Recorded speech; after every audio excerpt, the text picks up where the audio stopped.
Hello, dear viewers. Support me by subscribing to my channel and share my video if you like it. And also, make sure you comment your thoughts. Now let's start the video.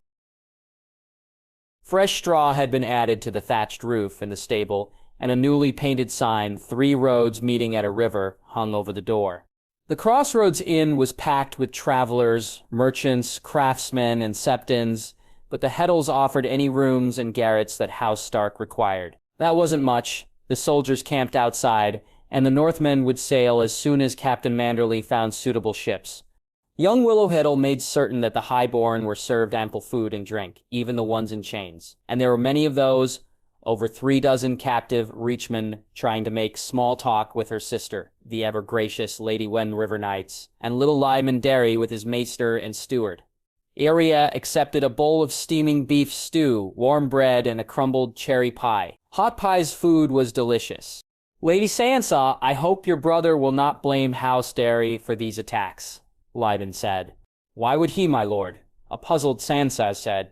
Walder Frey married 2 of his sons to Reimagined Derry's sisters. Lord Lyman has 7 Frey cousins, the maester said. Don't be frightened, Lyman. The Freys have marriages with almost every house in the Riverlands. Lord Frey took my cousin Saria as his 5th wife, and my niece Winifred is married to one of his sons by a Crakehall. I have a Frey good nephew.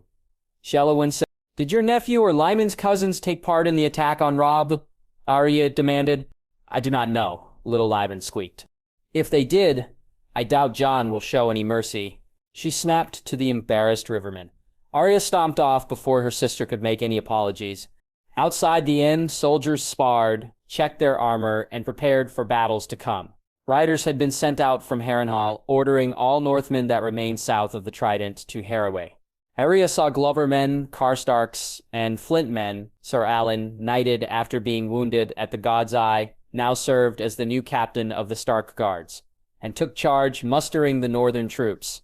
The Lightning Lord did the same for the Rivermen. Several hundred men had reported to Harroway, and dozens more were coming every hour from Saltpans and the lands around the God's Eye.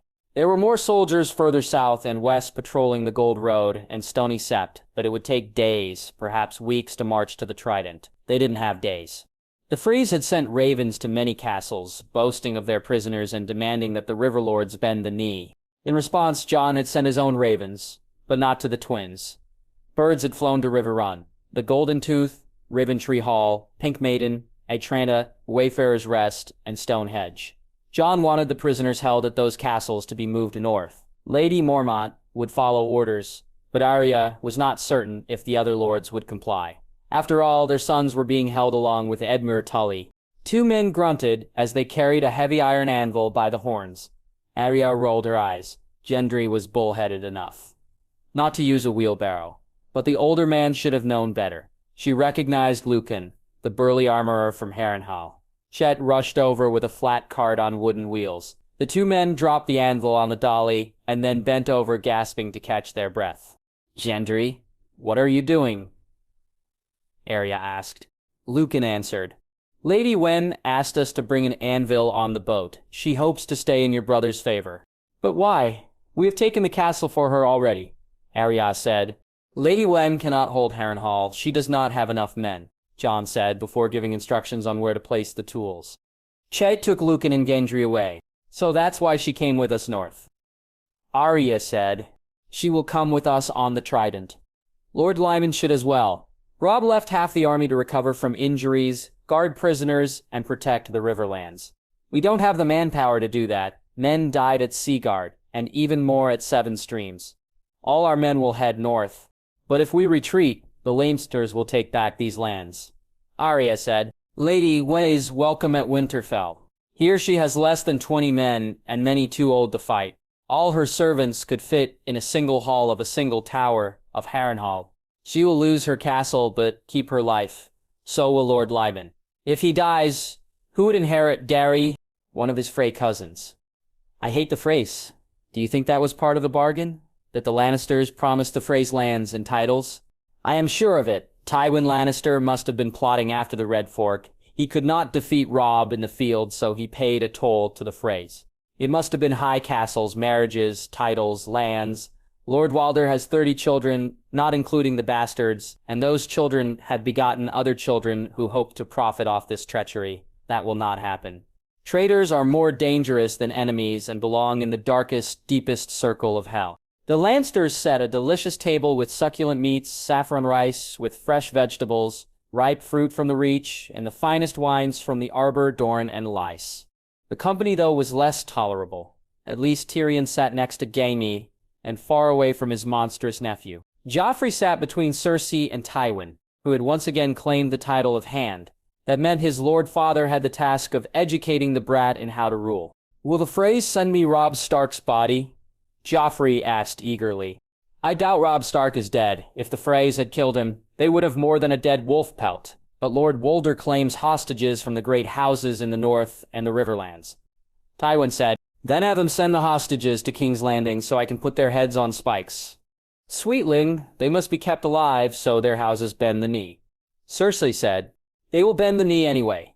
Otherwise I will destroy their family and take their lands. No one can deny the king." Joffrey crowed, "Yes, that worked so well with the Starks." Tyrion said, "I will kill Robb Stark. Tell the Freys to catch him alive. I will chop his head off and serve it to you for dinner." Joffrey sneered, "Thank you, your grace. But I prefer this leg of lamb or a rack of venison," Tyrion said. Even Lord Tywin cracked a faint smile at the jibe. "Are there new candidates for the Kingsguard?" Cersei said, in an obvious attempt to stop Joffrey from spoiling yet another meal. "There are few knights worthy of the White Cloak in King's Landing. I will not have another Meryn Trant or Boros Blance. And we have another problem. Many Septons blame the Iron Throne for the attack on Robb Stark and Edmure Tully's wedding, and plenty of knights agree with the Septons. Men with honor claim the Kingsguard has none." Jaime said, "Bah. They will forget their precious honor. In a few moons, no one in King's Landing will care about the Starks." Tywin said, "What about a Kettle Black? Osmond has 2 brothers, Osmighty and Osmite." Cersei said, "And what value are hedge knights with no name to the Iron Throne?" Tywin asked acidly. "If I wished to sully the Kingsguard, I would have appointed a Frey." Jabini banged his goblet hard on the table. Tyrion knew that under the proud, sardonic facade, his brother cared a great deal about honor, and had found none in the White Cloak. "I will not have a Frey as a brother in arms. I will kill him in a spar before the ceremony. The Freys are treacherous, deceitful cowards. They don't even have the guts to betray a man without breaking the sacred laws of guest right." Lord Tywin pursed his lips. "Explain why it is more noble to kill 10,000 men in battle than a dozen at dinner." The price of peace was cheap by any measure. "Except it wasn't a few men, father. Only a dozen captives were taken at Edmure Tully's wedding, so the guards and other guests, including Catelyn Stark, died, and at 7 Streams there were thousands of soldiers. How many were butchered while they were drinking with a Frey as a guest beneath their roof?" "This was a massacre, not a murder," Tyrion said. "It was not their roof. It was 3 tents thrown up in some god-forsaken village." Tywin replied, "A village in Frey lands. A feast where meat and drink was served. This stain will not wash out. What was the price? How much was Walder's toll for blackening his name?" Tyrion said, "The crown shall grant Riverrun to Sir Aemon Frey once the castle falls. Walder Frey will be Lord Paramount of the Trident, and the Freys will be Liege Lord of the Riverlands. Lancel and Davin will have to marry Frey girls. Joy is to wed one of Walder's natural sons when she comes of age, and the Freys have asked for Arya Stark as a bride for Elmar, the youngest of Walder's sons." Tywin said, "I thought Baelish was Lord Paramount of the Trident," Cersei said. "He was stripped of the title after the loss of Sansa Stark," Tywin said. Tyrion chuckled as his father eyed him with great distaste. "Lord Walder is as likely to rule the Trident as Moonboy is. The Freys will not hold the Riverlands. They are hated by everyone. Small folk, highborn, Septons, and the wolves. The wolves are not dead. The Freys have prisoners that will ensure the good behavior of their bannermen, and captives from the north," Tywin said. "So in their strongholds, guarded by a garrison, they might be safe. The River Lords still believe in guest right. But when they venture outside, Walder Frey's sons and grandsons will be killed, like the rats they are." Tyrion predicted. Tywin shrugged. "Lord Freys has many, many sons. Who cares if a few die?" The strong arbor gold wine loosened Tyrion's tongue. He will need all of them. It will be much more than a few. He sat down on a tied bundle of kindling and canvas as the ship went around the bend. The captain apologized profusely, but Jon saw no reason why supplies should not be delivered along the Blue Fork to the little villages in this burned-over stretch. After the destruction wreaked by the Lannisters, these forgotten settlements, Donalwood, Fieldstone, and Lambswold, were slowly beginning to gain life. The riverboat carried wood, hemp, and stone, materials that would help the small folk rebuild. A bell rang out at a ravaged wooden septon on top of a hill. The lidded glass windows had been stolen, the carvings of the seven on the wide doors defaced, and the vegetable garden turned into an empty patch of dirt. Cowled apostles in dun and brown robes tended half a dozen cows and a flock of sheep. Men walked by the riverside, some carrying bows, others scavenged armor and crude weapons. They hailed the ship and cheered boisterously at the sight of Thoros the Red Priest and the Lightning Lord. "Who are those idiots?" Sandor Clegane said. "The Brotherhood without banners, sworn to protect those in need," Thoros said. "Brothers without banners? More like bandits without masters. I have never seen a sorrier bunch of outlaws," the Hound sneered. "We are knights of the Hollow Hill, pledged to the Seven Kingdoms." "Are you all knights?" Sansa asked Thoros. "Any knight can make a knight. I have laid my sword on many shoulders. Those who would defend the realms can join our fellowship," Beric said. "Don't listen to this one. Dying has addled his brains. This bunch would sell you to the Queen for some silver and then sob into their cups when you are tortured and raped. Just like any knight that serves the Iron Throne. At least we didn't burn the Riverlands," one of the Dondarrion's men muttered. "I didn't either, you dumb cunt. I was in King's Landing during the war, while you were hiding in your Hollow Hill. I don't pretend to protect the weak, and fail like you." Clegane, Brienne, the Raven descended onto Jon's shoulder. "We will be at Fairmarket soon. There is a large party of warriors waiting for us." "Are they friends or foes?" Saints asked. "They are not Freys, but who knows who we can trust. Secure the prisoners and ready your weapons," Jon said. The sailors tied the boat to the remaining post of the wooden bridge, washed away by the surging Blue Fork. Fairmarket was a village with a modest tower house. Men wearing sigils of ravens on scarlet surrounding a dead white weirwood tree stood at the west shore, and their leader in bright yellow armor and a splendid raven-feathered cloak approached. Jon nodded, and Lord Blackwood was allowed on the ship. "Lord Snow, I received your letter. Here are your prisoners. Brax, Banefort, and Estra knights." "My thanks, Lord Titus. What news do you have from the twins or Seaguard?" Jon said. "Two of my sons went to the Tully wedding. Lucas was murdered, trying to defend Lady Stark, and Ben, Edmure's squire, was captured. Kinship counts for no more than guessed right at the twins. Lane Lothar was the eldest son of Alyssa Blackwood, Walder Frey's fourth wife, and yet he conspired to kill one of my sons and capture another. You are certain Lothar planned these crimes. He wrote to me and demanded that my Bethany be betrothed to one of Lord Walder's grandsons, else they would return Ben in pieces. Ben is only 12, and Bethany is a sweet girl of 8. She is her mother's favorite and brings joy to my home." "What will you do, Lord Titus? Why do you have 24 knights with you?" Jon asked. "I am not the only riverman riding north, my lord. We are all greatly wroth.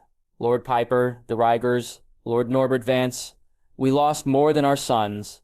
The knights who went to the twins were nephews and cousins, and now their bodies float down the Green Fork. But what will you do? Will you fight the Freys? They hold your son, and your liege lord. If my son were freed, I would be happy to lead my swords and spears against the Freys. We all would. But with our sons in the castle," Lord Tadas' eyes revealed his desperation. "We have heard the tale of the wildfire wedding. You freed your sister from the clutches of the imp. Can you do the same at the twins?" "It is not possible." A hard, fierce voice carried over the water. His two sons, Dickon and Samwell, cringed as many eyes on the ship turned to them. "No one can do that." The other Reachman groaned. Lord Tarley spoke out of turn. Baylor Hightower said, "He does not mean to intrude upon your grief." De Jon met the stare of the proud marcher, Lord. A loss of a hand had not humbled Random Tarley. "No, let him continue. Why is it impossible?" "I know castles, bastard. I have studied their strengths and weaknesses. When I was a knight, I traveled around Westeros to see fortresses, Storm's End, The Eyrie, Casterly Rock. You cannot take the twins easily, Randall said. The twins are no great castle, Tytos retorted. Each castle is normal, a castle wall, an outer bailey, a barbican, and portcullis. But what makes it strong is that there are two castles. An attack on one will alert the other, and unless Walder Frey is an utter dolt, he will divide the prisoners between both castles. He can use the stone bridge to bring supplies and men to any point, or even spirit captives away. And that bridge is protected by a high tower in the middle that controls the river, Tarly said. Lord Tytos sagged, hope fading from his narrow, lean face. The twins would be difficult to besiege, but perhaps you can sneak men inside. Walder Frey is a coward, a cheat, an oath-breaker, and a traitor. But he is not a fool. He will not allow strangers or unknown merchants or wandering minstrels into the twins. His sons and grandsons are cravens, sots, and whoremongers. But they can guard a castle wall. There are certainly enough of them to do that, Tylee said. Lord Tytos, I am sure my brother can find a way. He did so at King's Landing, Sansa. I do not doubt Snow's cunning. I saw his tricks at the God's Eye. But Walder Frey is a different creature. He will take no risks. He will squat at the twins like a toad. If he sees your banners, Lord Tytos, he will hang your son. Tarly's blunt comments were not well received, but better to accept the truth than live in dreams. Jon realized that despite the words of anger against Lord Walder, he could not depend on Tytos Blackwood for action. They heard the howls as darkness fell over the Blue Fork. As the ruins of Old Stones came into sight, so did the eyes, amber and yellow eyes that glowed in the dark. There were dozens of pairs near the bottom of the hill, and more hidden behind the elm and oak trees. Wolves, the fat Tarly boy squeaked in fear, to his father's disgust. Sandor Cleggan chuckled. If we were going to feed you to wolves, we would have done it at Harrenhal, and not fed you on the trip. Jon, I can sense Nymeria, Ardia said. He nodded. He felt the presence of Ghost nearby, and the comfort of his bond with the great white wolf. Dock the ship. We will go ashore. Shouldn't we wait until morning? Alyn said aghast. We cannot defend you in the dark. We do not need protection from our wolves. Nymeria met them at the end of the stony road. The dire wolf stared at the guards, but led Jon and his sisters into the ruins. They found Robb in the castle yard, with Ghost resting next to the crypt of the ancient River King. His breathing was steady and deep, but the Lord of Winterfell did not wake from his slumber, even at Sansa and Arya's touch. The Vale Knights stood quietly to the side, where the small fire cast shadows on crumbled stone. Saradil, Brienne, and the Hound waited as well with the other Stark men. Jon motioned for Geryon to approach, and the boy brought Saradil Mitchell with him. How is Robb hurt? Jon asked. Maester, the Freys disguised crossbowmen as musicians at the feast. After they served Lord Robb a dish of a dead wolf, they attacked. I tried to get him to flee the tent, but they shot Talisa in the back, the side and the back, the side and the belly. Grey Wind died, killing the crossbowman. Jerry said, Lord Stark collapsed when his wolf died. We dragged his body out of the tent. Maxwell added, Talisa is dead, Jon said somberly. He bowed his head when Jerry nodded. Who is Talisa? Sansa asked. Talisa Myger, a healer, a noble woman from Volantis that Robb met in the Reach. She was a good woman, and Robb's beloved, Jon answered. My lord, there was something else. Talisa told me that she carried Robb's child. She expected a babe in 6 moons. Jerry said to the shock of Jon's sisters. And Robb knew? Jon asked. Jerry nodded again. So Robb knew that his unborn child had died. No wonder. Saxa Mitchell put a knee on the ground. Lord Snow, I was not aware of the babe. I tried to cover their escape, but my shield was only large enough to protect Lord Robb from the quarrels. I should have guarded Lady Talisa with my life. Rise, sir, you did what you could. I suspect there were many archers and crossbowmen. They killed our nephew or niece, R.A. raged. The Freys murdered Robb's wife and child while pretending to be our allies. They were not married, but they would have been. Robb told me he wanted to wed under the heart tree in Winterfell, Jon added. They killed many others, Master, and they captured many Northmen as well. I will hear the names later, Jerry. Now, I would speak with my sisters, Jon said. After Sarah Merkel and Jerry left, Jon examined his brother's face and milky white eyes. He touched a finger to the neck and measured the pulse on the wrist. He sighed and stroked Ghost's fur. The dire wolves curled at the feet of the 3 Starks and Snow, and howled softly, a cold and lonely sound, a song of grief for their packmate. They missed Grey Wind, Jon realized. Their fallen brother. What does this mean? The wound on his shoulder is not deep. Why is Robb not waking up? Sansa said. Sansa, you must not tell anyone this. Not even your friend Jane. We have a bond with our dire wolves. I can slip into Ghost's skin and see through his eyes. You are a warg. I heard stories in King's Landing that you summoned wolves and ravens against the Lannisters. They are true then, Sansa said. Jon gave a thin smile. A kernel of truth, perhaps. Ravens are carrion birds. They were already at the Red Fork, and Nymeria led the pack of wolves. I can warg into Ghost. Raya has dreams of Nymeria. I believe this is what happened.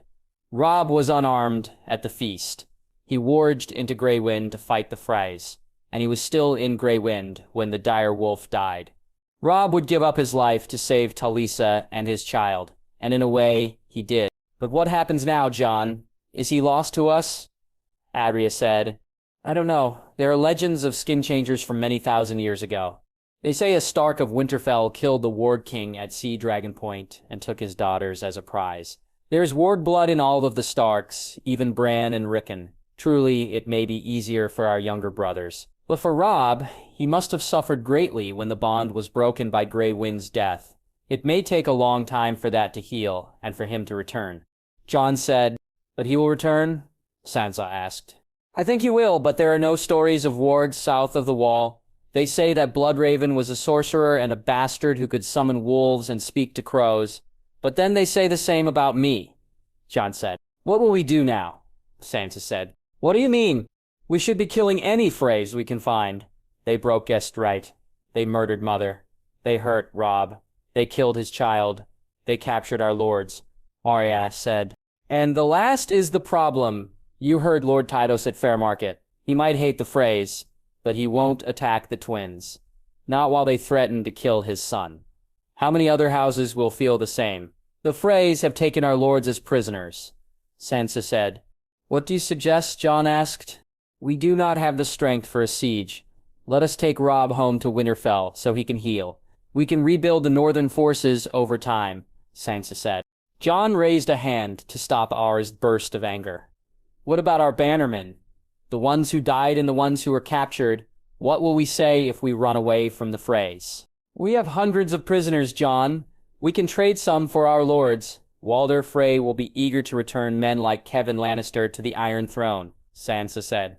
We would be craven and we would be forced to live with this dishonor, reward the Freys for their treachery. I would rather drink a barrel of piss. Arya said, Robb be alive, we would be safe in the north. And when our armies are stronger, we can siege the twins. Then, we will get revenge, even if it takes many years.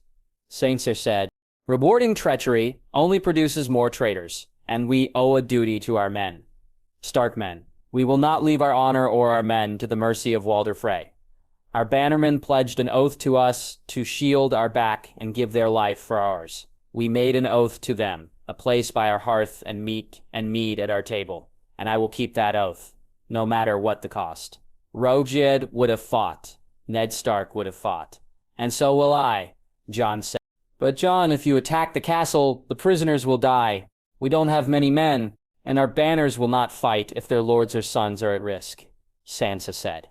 All that is true, but we are Starks. Starks don't give up. We fight. We fight for the North. We fight for our pack. We fight to protect our people. Our bannermen depend on us. If we don't fight, no one else will, Jon said. The sky was gray and cloudy over the twins, the gatehouse towers slick and wet from the rain. The waters swelled over their banks into a torrent, and the twin moats cut from the banks seemed only paltry puddles compared to the mighty river. The Green Fork ran straight and swift under the arched bridge. At the center of the bridge, a stone water tower rose, the battlements higher than any gatehouses. The Frey banner hung like a rude taunt over the castle walls, blue towers connected by a blue bridge on a silver-gray field. On the western side of the Green Fork, There were thousands of men, but the banners were limp, dripping wet outside tents, and on sodden horses. Jon thought he could see the Karstark's sun and the Mollister eagle, but he might have been mistaken. Here at the Twins, the world was a dismal, colorless gray. A cluster of high-born nobles had gathered before the gates of the castle. Jon pushed forward. The wolves at his side, the guards flanking them and protecting his sisters, a few startled Northmen, Glovers, Flints, and Reeds, gasped when they saw him, but he continued, guiding his horse to the disturbance. He passed Eddard Karstark, small Jon Umber, and a hobbling Wendell Manderly, his arm wrapped in bandages. On the parapet next to the main castle, a dirty, disheveled Edmure Tully, in ragged clothes, was being dragged forward by two cowled men. The lean one held a dagger to Tully's unshaven neck. The fat one carried a noose by both hands and pantomimed, sticking the Lord of River Run heads through the loop made by the hangman's knot. But that was asinine. On top of a castle wall, there was no way to suspend the body, and a knife made the rope irrelevant. How often do they bring Edmure out? Jon asked loudly. The startled Riverlords turned just as his sisters arrived. Lady Sansa, you are free. Praise the Seven, the tales are true. Snow rescued you from the Red Keep, the Blackfish said. We can speak of that later, sir, your nephew. Why and when do they bring him out? They trot Edmure out like a horse in the morning. They have done it each day for the last 7 to demand that we bend the knee. Fucking phrase. The Blackfish said to many nods. Jon squinted up at the wall. Who are the two with him? The fat one is Ryman Frey. Sometimes he has Black Walder hold the knife. Other times it is Edwin. Those are Ryman's 2 older sons. They are treacherous scum, even worse than their father and grandfather, Tydos said. Jon doubted that. Their grandfather, Lord Walder, was the original stain. But it was a waste of time to compare shit to other shit. Just Edmure? Do they bring out anyone else? The other heirs and captives? No, my lord. I have been at the Twins for the past week. I have not seen anyone else, and definitely not my heir Patrick. Jason Mallister. Odd, Jon said. The two Freys, realizing they had lost their audience, dragged Edmure back to the castle. The Tully Lord went meekly, and a flash of disapproval passed over Ser Brynden. Jon realized that the Blackfish wanted Edmure to kick and resist, but some men were born lords and not fighters. Ser Brynden had aged a great deal in the last moon. Lord Snow, what of Robb Stark? He saved Seaguard from Euron Crow's Eye before the Frey feast.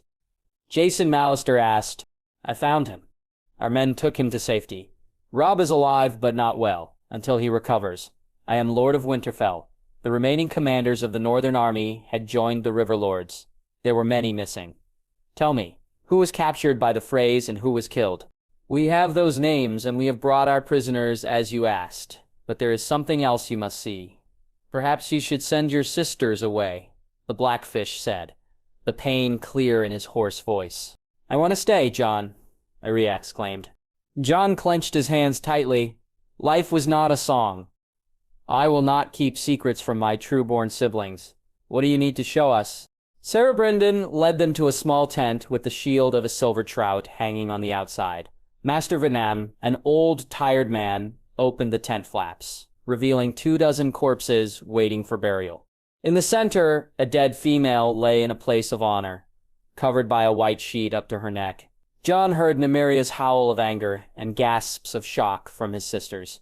The auburn-haired woman had been beautiful once, but the pale flesh was wrinkled and puffed from days in the water.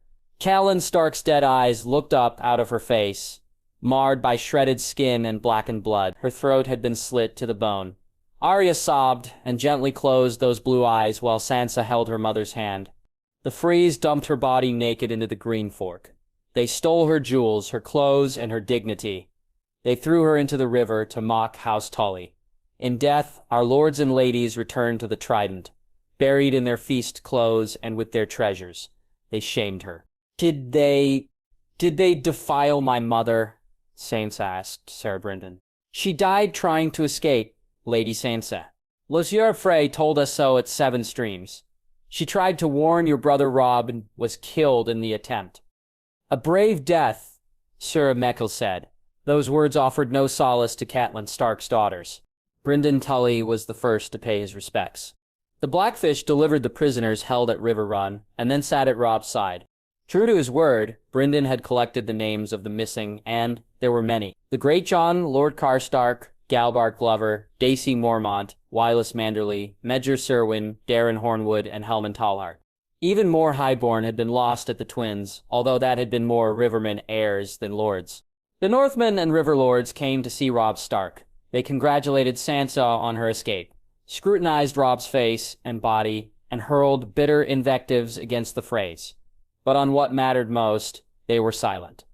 No one offered to help fight. No one promised swords and spears to take the Twins. No one swore an oath to avenge Robb. Their words were empty. "They are ashamed," Sarah Brynden said when they were alone. "As am I." "What will you do, Sir?" would have the Freys asked for Edmure's head. Jon asked. "They said they would free my nephew in exchange for your brother. I have no doubt they have made similar offers to other houses. And will you take the offer?" "Trust the word of a Frey? I would slit my wrists first." Galbart Glover had the right of it when the army first reached the Twins. He said Walder Frey was not to be trusted, and now Glover is a prisoner. Lother demanded that I yield Riverrun, and if his wife bears a son, I am certain Edmure will have an accident. And then Walder Frey will control the Tully heir. Brynden spat. Edmure is a prisoner. Surely he is not betting the Frey girl. "My nephew is a good man, but he has a soft heart. If the Freyr girl weeps over him and holds his hand, he will forgive her. Or Walder Frey might put a bastard in her belly and pretend that child is a Tully. Expect the worst from a Frey and you will not be disappointed," Brynden said. "But you still will not fight against the Freys?" Jon asked. "I will hold Riverrun against them. But I cannot storm the walls of the Twins. Edmure is my brother's only son. Really his only living child, now the cat is dead and Lysa has gone mad. Without you leading the Tully forces, none of the other Rivermen will fight," Jon said. "I know, Walder Frey is a treacherous rat, but a clever one." Sarah Brynden made to leave. "Wait, Sarah, I still have a task for you," Jon said. "I cannot risk Edmure's life." "You do not need to, but if you want revenge for your niece and Robb's mother, then there is something I can entrust to you." "Very well, tell me how I can help," the Blackfish said. The Stark camp had expanded, but there were still not enough soldiers.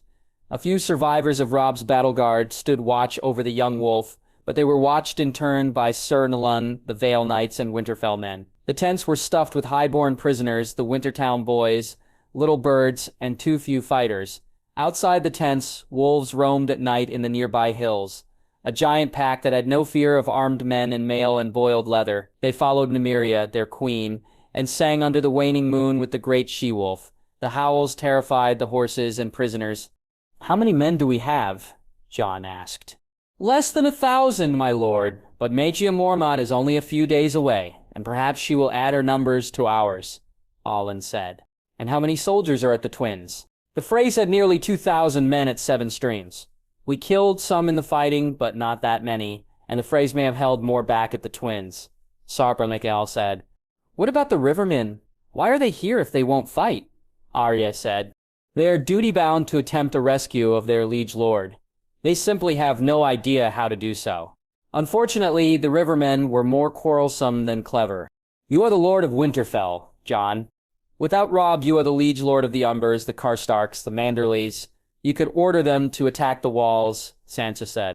"Robb is alive, so he is Lord of Winterfell. I am his regent.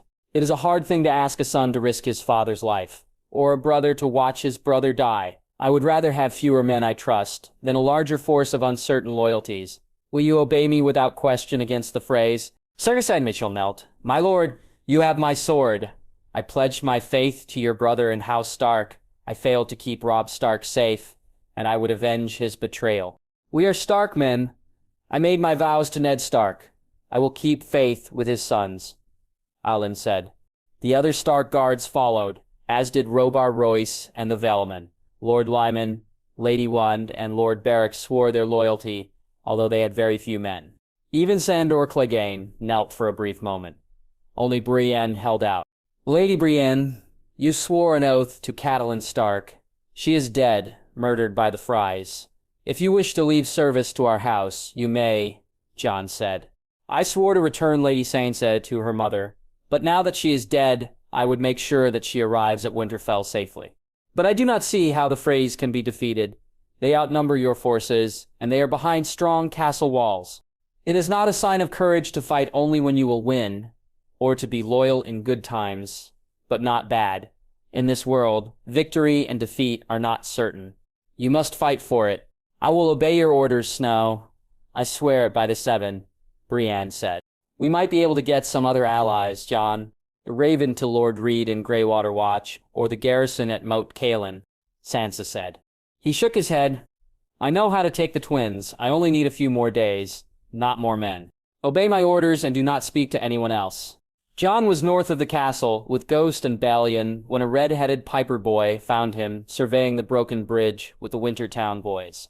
For the most part, the piers still stood, although the planks on top had been swept away. Half the logs that connected the 25 pairs of pilings remained, as did many of the braces and supports. The Freys were either too stupid or too lazy to do a thorough job. Lord Snow, the young lad huffed and puffed, bent over from the run. You are Lord Piper's younger son. The Freys want a parley, my lord. They have come down from the castle, half a dozen of them, with their men at arms and knights. I have nothing I wish to speak to any Frets about. Jon said bluntly, and how do you know it is not a trap? They claim they wish to exchange prisoners. Not Lord Tully, but perhaps some knights. Louis Piper said, the boy plainly hoped that his brother would be traded. Jon doubted that. He released 2 ravens into the air. The black birds soared into the sky, one flying over the castle walls, and the other the field in front of the gatehouse, where Frey knights had gathered under a white flag of parley. There were no signs of an ambush. Very well, I will come. And as Jon walked back with Ghost at his side, he thought of Brynden Rivers and the Blackfyre's pretenders. Bloodraven had not haggled terms with traitors. He had served them fire and blood. They were waiting for him. The Riverlords, the northern commanders, his sisters and the Freys. The Blackfish had set up a cordon of crossbowmen and armored knights in a semicircle around the castle. A formidable defense, but the Freys were unlikely to resort to treachery. Jon saw them in their thick cloaks of grey wool, sharp-beaked, snot-nosed, and weak-chinned. Taking after Lord Walder, lame Lothar gave an unctuous smile, while Ryman and his 3 sons glared about hatefully. Other sallow, suspicious men followed, rat-faced, Aeneas, stupid Hostine, Simon the coin-counter, and dour Danwell. He made sure to remember all of them. Ah, Snow. I'm sorry we have to meet again under such circumstances. We would have liked having you as a guest. Lothar said, Get to the point. No one wants to spend time talking with lying weasels. And you address Lord Snow, Warden of the North, the Blackfish said. Lord Snow, I heard that his brother was still alive, but perhaps that will change. Lothar said, Where is Mark? What have you done with my son? He was a guest at your bloody wedding. Clement Piper said with outrage, He is safe in our cells, his knights and men at arms feed the fishes of the Trident. And so will your Piper heir, if Pink Maiden doesn't bend the knee, Ryman snapped. Will you trade my father? It took a dozen of you to subdue him, even when he was dead drunk and unarmed. Imagine how many Freys he would have killed sober. Smaugjon Umber said, That is not possible until the Umber soldiers are far away from our castle. Lothar chuckled. No, we mean to trade some lesser names. Perhaps Sir Robin Ryger for Kevin Lannister and his sons. Sir Robin lives? Lord Tidhouse asked.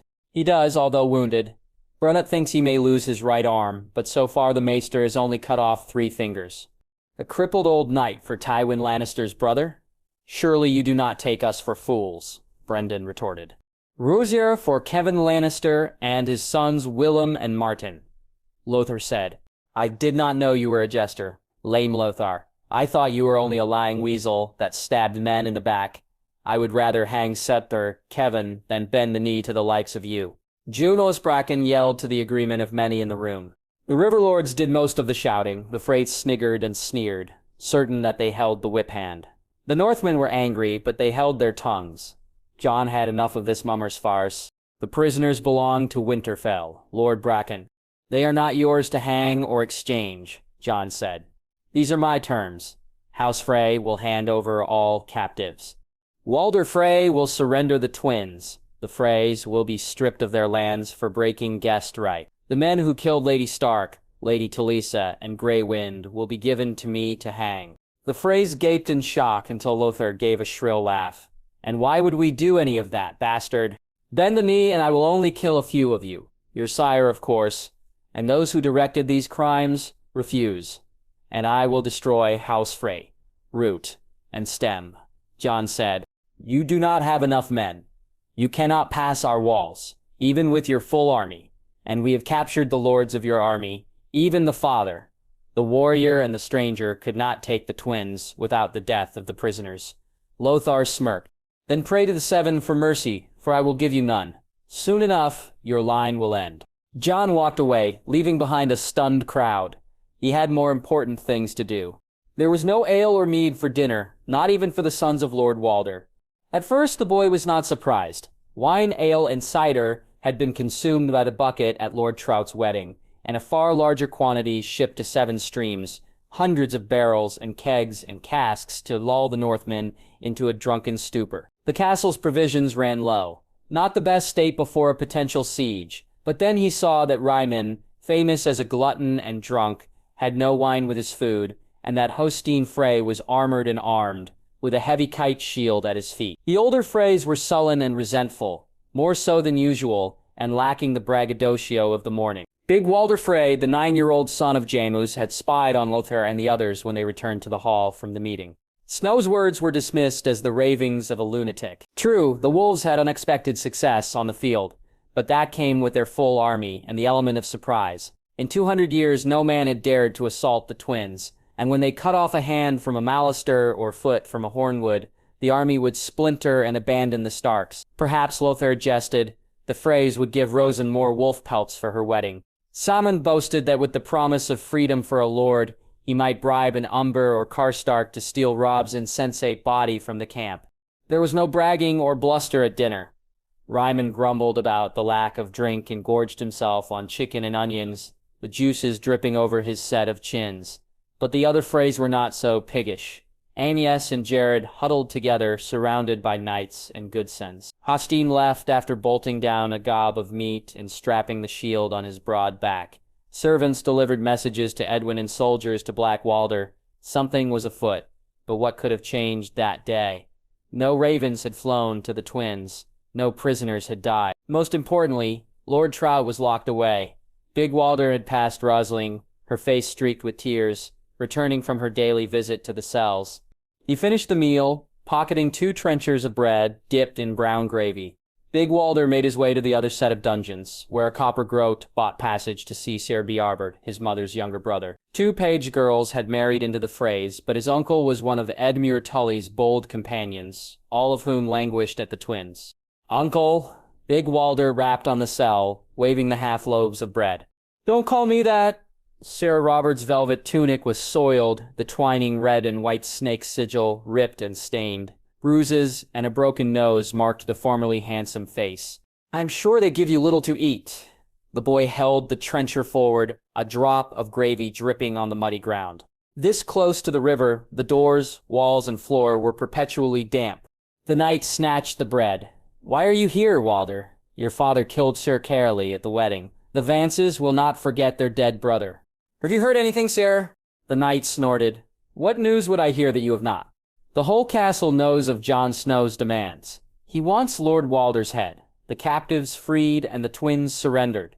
And what do you think? Who doesn't want Lord Walder dead? Your father and uncles have longed for that for years. Sadly, the old weasel lives on. The Hornwood boy swears that Snow will rescue them, but I don't see how. The Northmen claim the White Wolf is a sorcerer. Big Walder had heard stories that Jon Snow drank the blood of his enemies and conjured flocks of crows and packs of wolves in battle. A few days ago, a scout returned with a particularly outlandish tale. The bastard had made fools of the Lannisters and burnt the Iron Throne when he rescued Sansa Stark from the imp's clutches. Lothar ordered the man whipped for spreading lies. No one could cozen Lord Tywin, that was known. His uncle devoured the trencher and demanded the other hunk of bread. I was at River Run when Snow arrived to help his brother break the siege. He set a siege tower on fire and toppled it on a shield wall of Crakehall and Margren men. He burned them alive. Jaime Lannister's forces were on the field. Our men are behind thick walls. I hope he kills you all. I don't see how Snow can take the castle, but I will pray that the stranger waits outside your door. If death comes, it will come for all of us. including Edmure and you, Big Walder said. Worth dying to see Lord Walder punished for his crimes. Sir Robert spat and turned away. His uncle said no more. Big Walder walked from the courtyard to the outer bailey, passing the chapel and the sounds of prayer of women to the mother, the maiden, and the crone. He climbed the stairs of the gatehouse that hung over the drawbridge. When he reached the battlements full of soldiers, Big Walder suddenly knew why his uncles had turned sullen. On the western side of the Green Fork, 1,000 campfires burned as far as the eye could see. A vast number of shields hung on trees and tents, sigils hidden by the flames, and lines of men marched, with many torches held up high in the night. How could the Stark numbers have increased so much? Big Walder was not the only one nervous. The soldiers and knights kept a wary vigil, arrows and quarrels knocked, and catapults ready to fire. It would be a long night on the walls. He flew over the gloom, the fading light in the sky, no trouble for a raven's sharp eyes. The twins truly were twins, identical stone keeps with the same numbers of walls, towers and baileys, and equidistant from the water tower. Each castle had a high vaulted great hall, and above that hall, a large windowed bedroom for the Lord of the Crossing. Walder Frey reserved both rooms for his use alone, so he could fondle young women in privacy. That night, the meal was served in the western hall, and the sons and grandsons of Lord Walder clustered later at the gatehouse and barbican, overlooking the northern camps. A few soldiers manned the defenses to the east, but Jon had no doubt the bulk of the Frey forces were in the keep west of the Trident. Unfortunately, the Raven, even with keen eyes and ears, could not find the dungeons, likely hidden in the depths of the castle. For that, he would need a different animal, one used to skulking in dark corridors, and frightened by no man or beast. Jon cradled Belrion in both arms, when a loud cry rang through the tent. "My lord, you cannot go in unannounced," Chet cried. The Black Tom hissed and jumped to the floor. Jon pulled aside the makeshift screen to see the hound snarling at a bunch of rivermen. "Lord Titus, what can I do for you?" "I want in, Lord Snow. I know you are planning something." Lord Titus had come with his 2 sons, hot-headed Brynden and bookish Hoster. "And what am I planning?" "I don't know, but when I see Tully men set 5 fires each, I know that is not for cooking meat." And old Desmond Grell doesn't huff and puff up the Green Fork, tossing a torch away at the end of every march for no reason. "I despise Lord Walder. He had Lucas killed, and imprisoned my liege and young Ben. I would give much to bloody the Freys." "But not your men," Jon said. Lord Blackwood did not hide his bitterness. "I cannot risk Lord Tully or Ben." Jon thought for a moment. There is a shipyard near the Whispering Wood that serves the merchants of Ramsford and Fairmarket. Get the yardmaster and buy all the rope, canvas, nails, and pitch. Bring them to the Wintertown crew as soon as possible. "I will rush out there and drag him out of bed," Tytos said. Jon rolled his eyes. "That is exactly what I do not want you to do." If Lord Blackwood rode down with his knights to Fairmarket, the Freys might find out. Send Hoster instead to rouse him. Have Brynden organize a convoy of wagons to bring the supplies in the morning.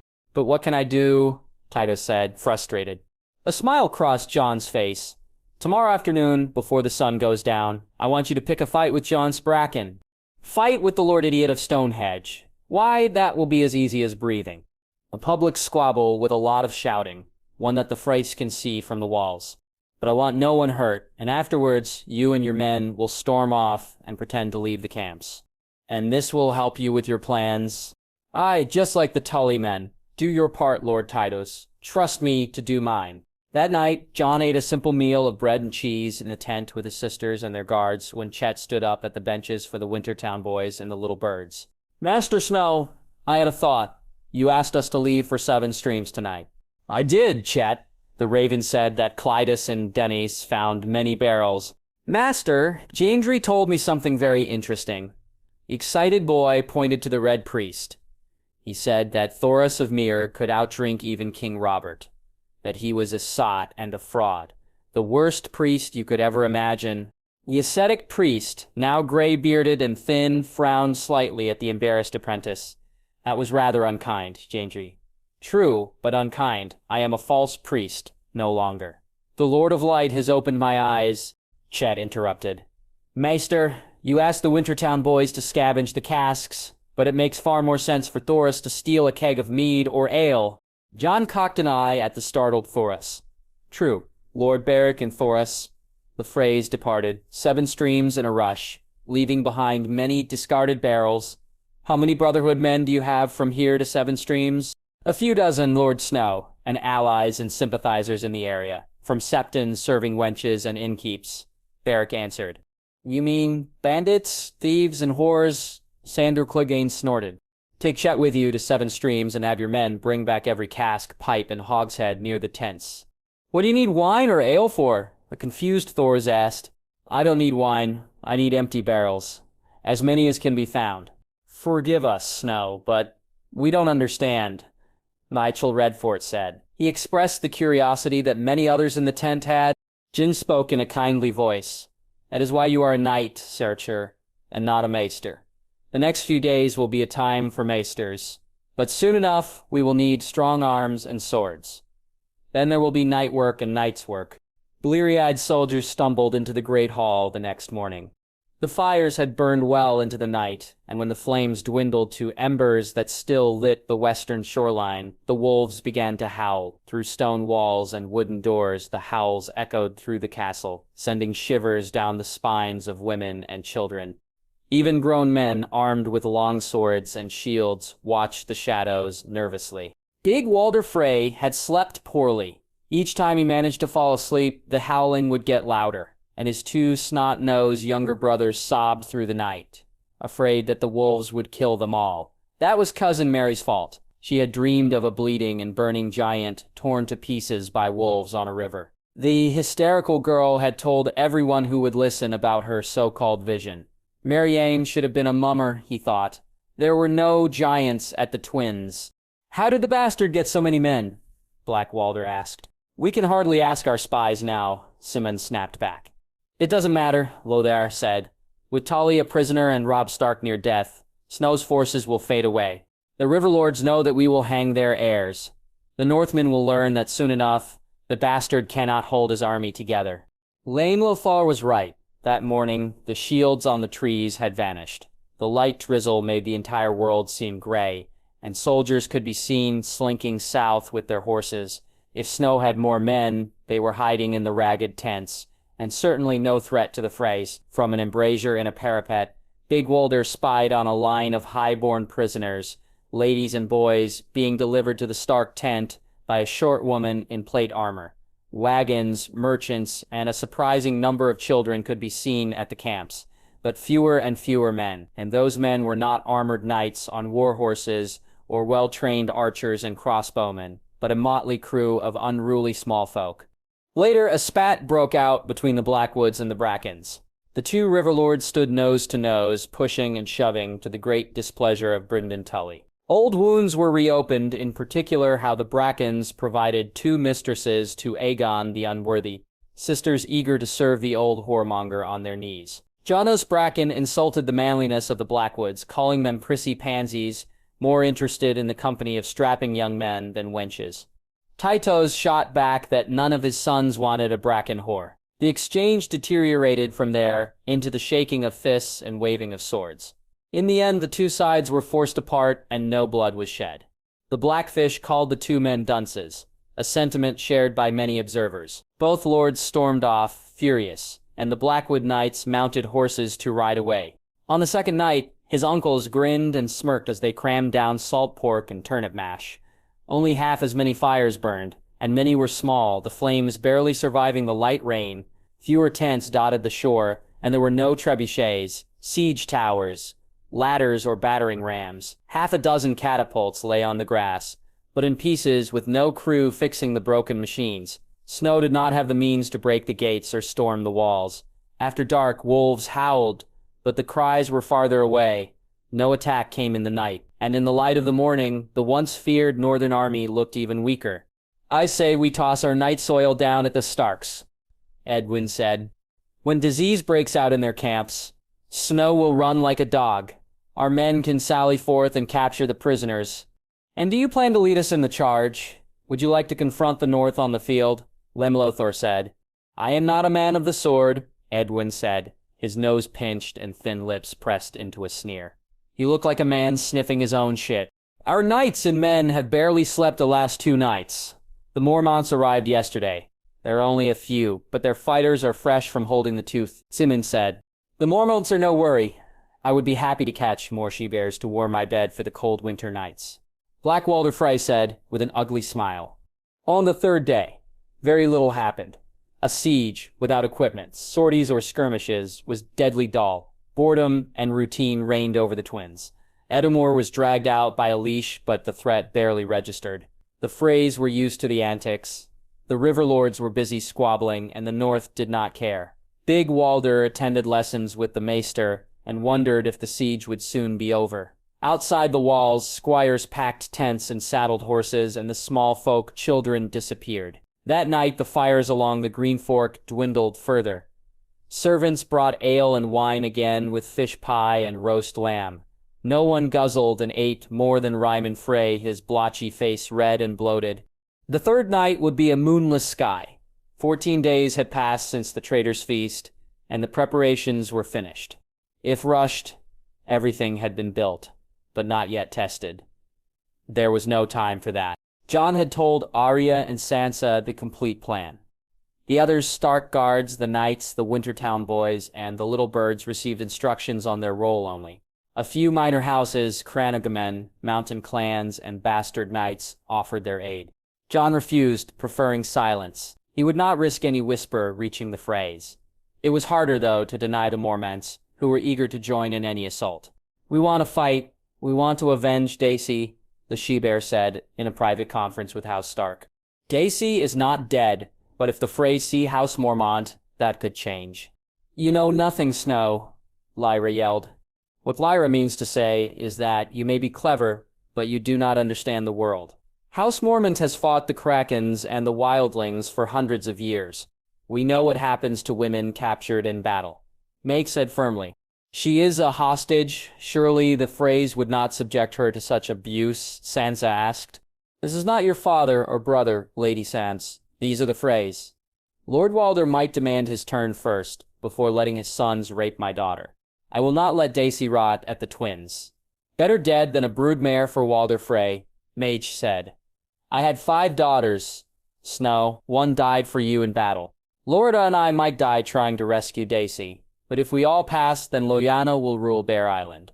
She can make more Mormonts. I will not allow the Freys to abuse Daisy. The women of Bear Island were fierce and proud.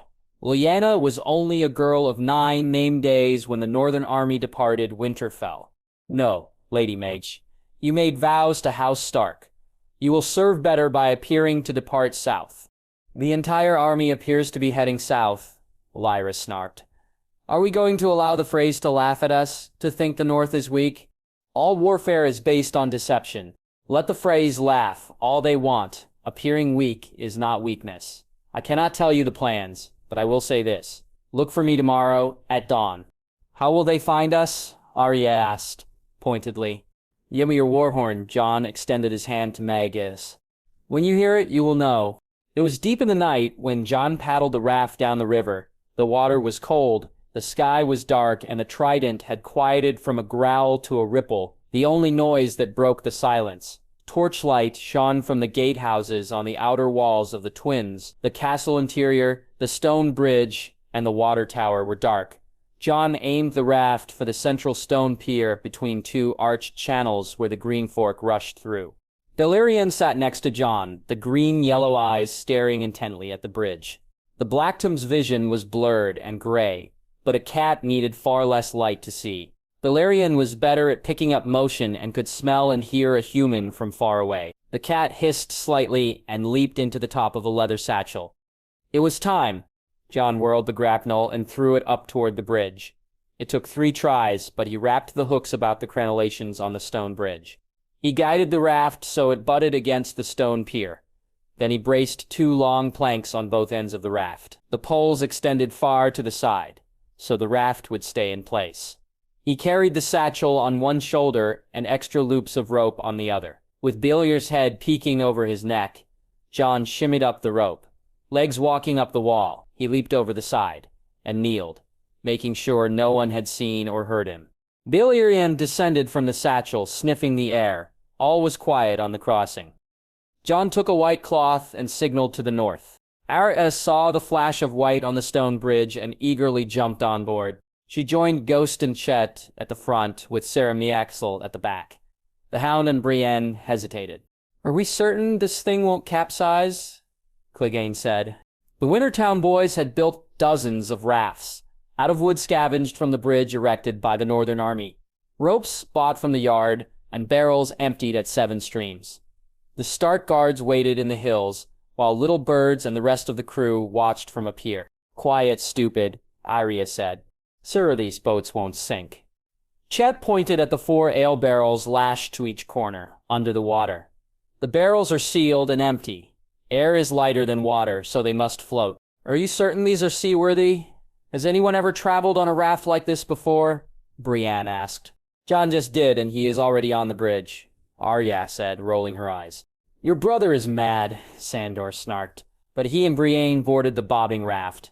The 3 fighters spread out, while Ghost stayed by Arya's side and Chet steered. Water lapped over the sides, but the trip was quick and untroubled. The boat bumped gently against the first raft. Arya caught the rope that flew over the side of the bridge. She tied the rope end through a large wooden cage and coaxed Ghost into the crate. The dire wolf crouched, and they shut the box. On the bridge, Jon cranked the windlass, and the pulley plucked Ghost into the air until he disappeared over a crenel. A brief moment later, the rope, sans the crate, was dropped down again into Arya's hand. Brazier got off her knees and wrapped legs and arms about the rope. Soon, she was pulled onto the bridge. She took in her surroundings as Jon worked on lifting the others with the pulley and windlass. The dark tower loomed over them, the top a good 40 feet off the bridge. Only a few arrow slits on each side broke the monotony of the gray stone walls, until the battlements were reached. No light shone from inside the water tower. 250 feet in either direction, the tall carved doors leading to the castles were shut. Sir Mitchell, Brienne, and Sandor Clegane had made it up the bridge. Chet would stay below to lash the rafts together. Jon rolled up the pulley and the windlass, placing it back into a satchel. "How do you expect to get into the tower? Are you going to knock?" Clegane asked. "Could we pick the lock?" Brienne whispered. The water tower had only one entryway facing east, an arched door of solid oak, reinforced with iron bands.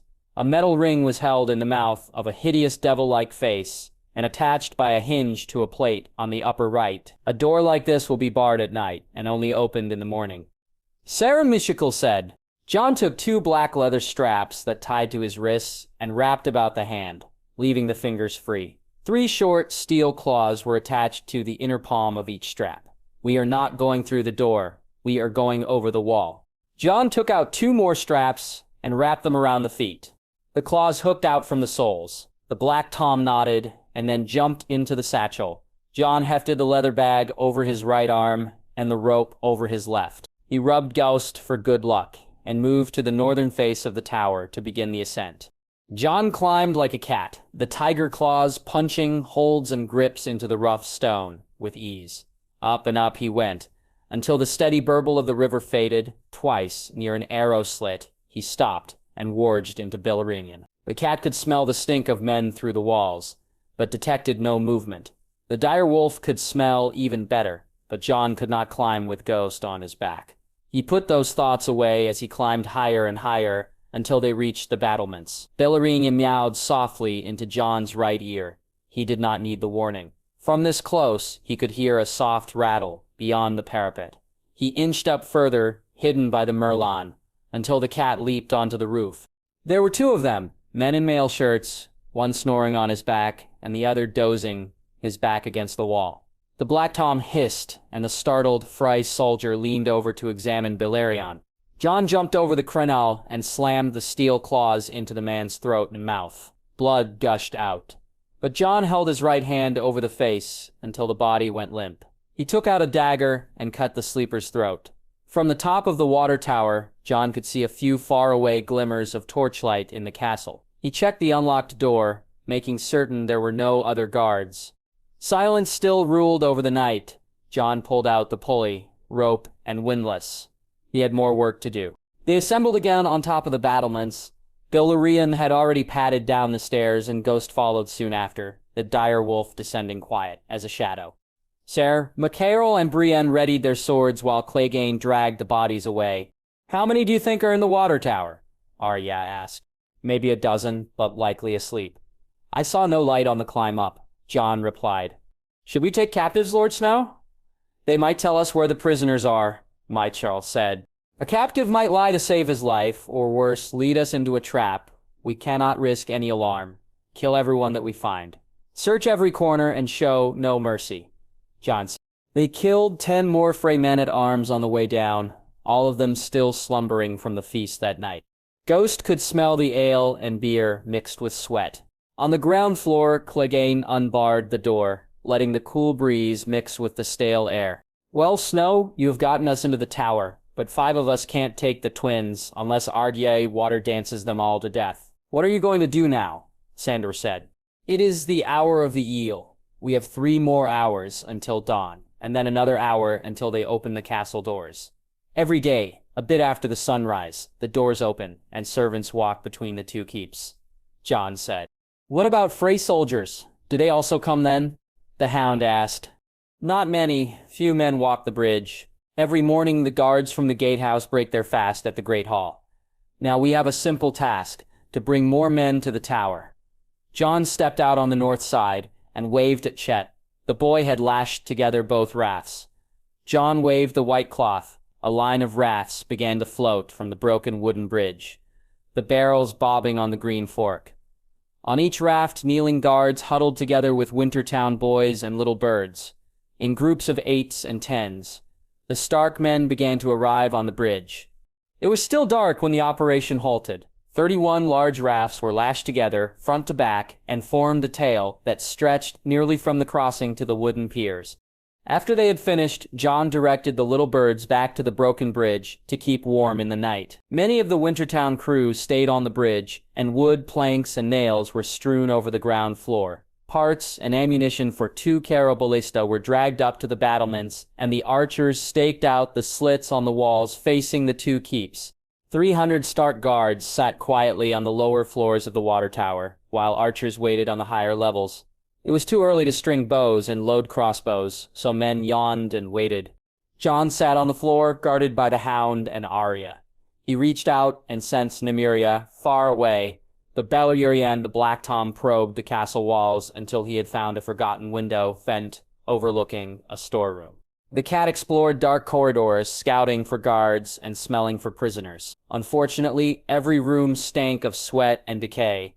The outside of the twins had a certain gloomy beauty. The inside, though, was ugly and cramped, a function of too many people in too small a space. Jon traced Balerion's steps through the keep, down staircases, past kitchens and stables, and through barracks. Soldiers sprawled out in a disorderly mess. The cat traversed the castle, searching and searching, delving into every nook and cranny, until at least the castle had given up its secrets. He opened his eyes. Men were preparing for battle, sharpening weapons, donning armor, and coating bowstrings with wax. The nighttime hours had almost passed, and soon the sky would brighten with the soft light of the sun below the horizon. The nightingales would awake and sing, an odd accompaniment to a bloody battle. Lord Snow, should we call for the rest of our men? There are still a few hundred left at the broken bridge, Ailan asked. No, they will come when the battle begins. The bridge is only wide enough for 2 wagons to cross abreast. We can only place so many archers on the battlements and at the arrow slits. The corridors of the twins are narrow. We are not fighting in the open. The most important element will be surprise, Jon said. The Freys will have 2,000, my lord. We have 400.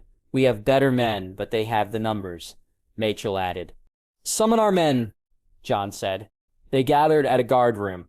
The leaders of the Stark forces at the front, Angor the Archer, Lord Beric, Thoros of Myr, the bold Vale Knights, Ser Alyn, Brienne and Sandor, Clegane, Jerry and Chet. Jon addressed them, with Arya and Ghost at his side.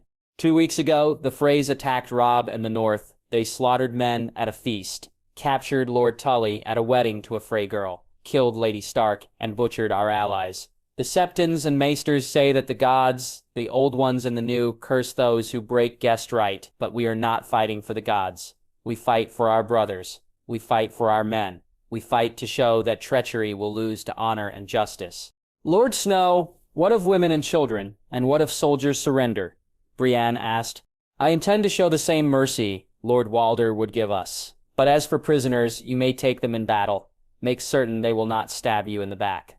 Your lives are more valuable than Frey's. As for Walder and his sons, bring them to me dead or alive. We all want revenge for the fallen at Seven Streams, Sir Robat said, and you shall have it. Whether we live or die, we will make Lord Walder pay. Strike hard and strike true, Jon said, dismissing the men. Most of the soldiers departed from the room, leaving only the commanders and personal guards awaiting their orders.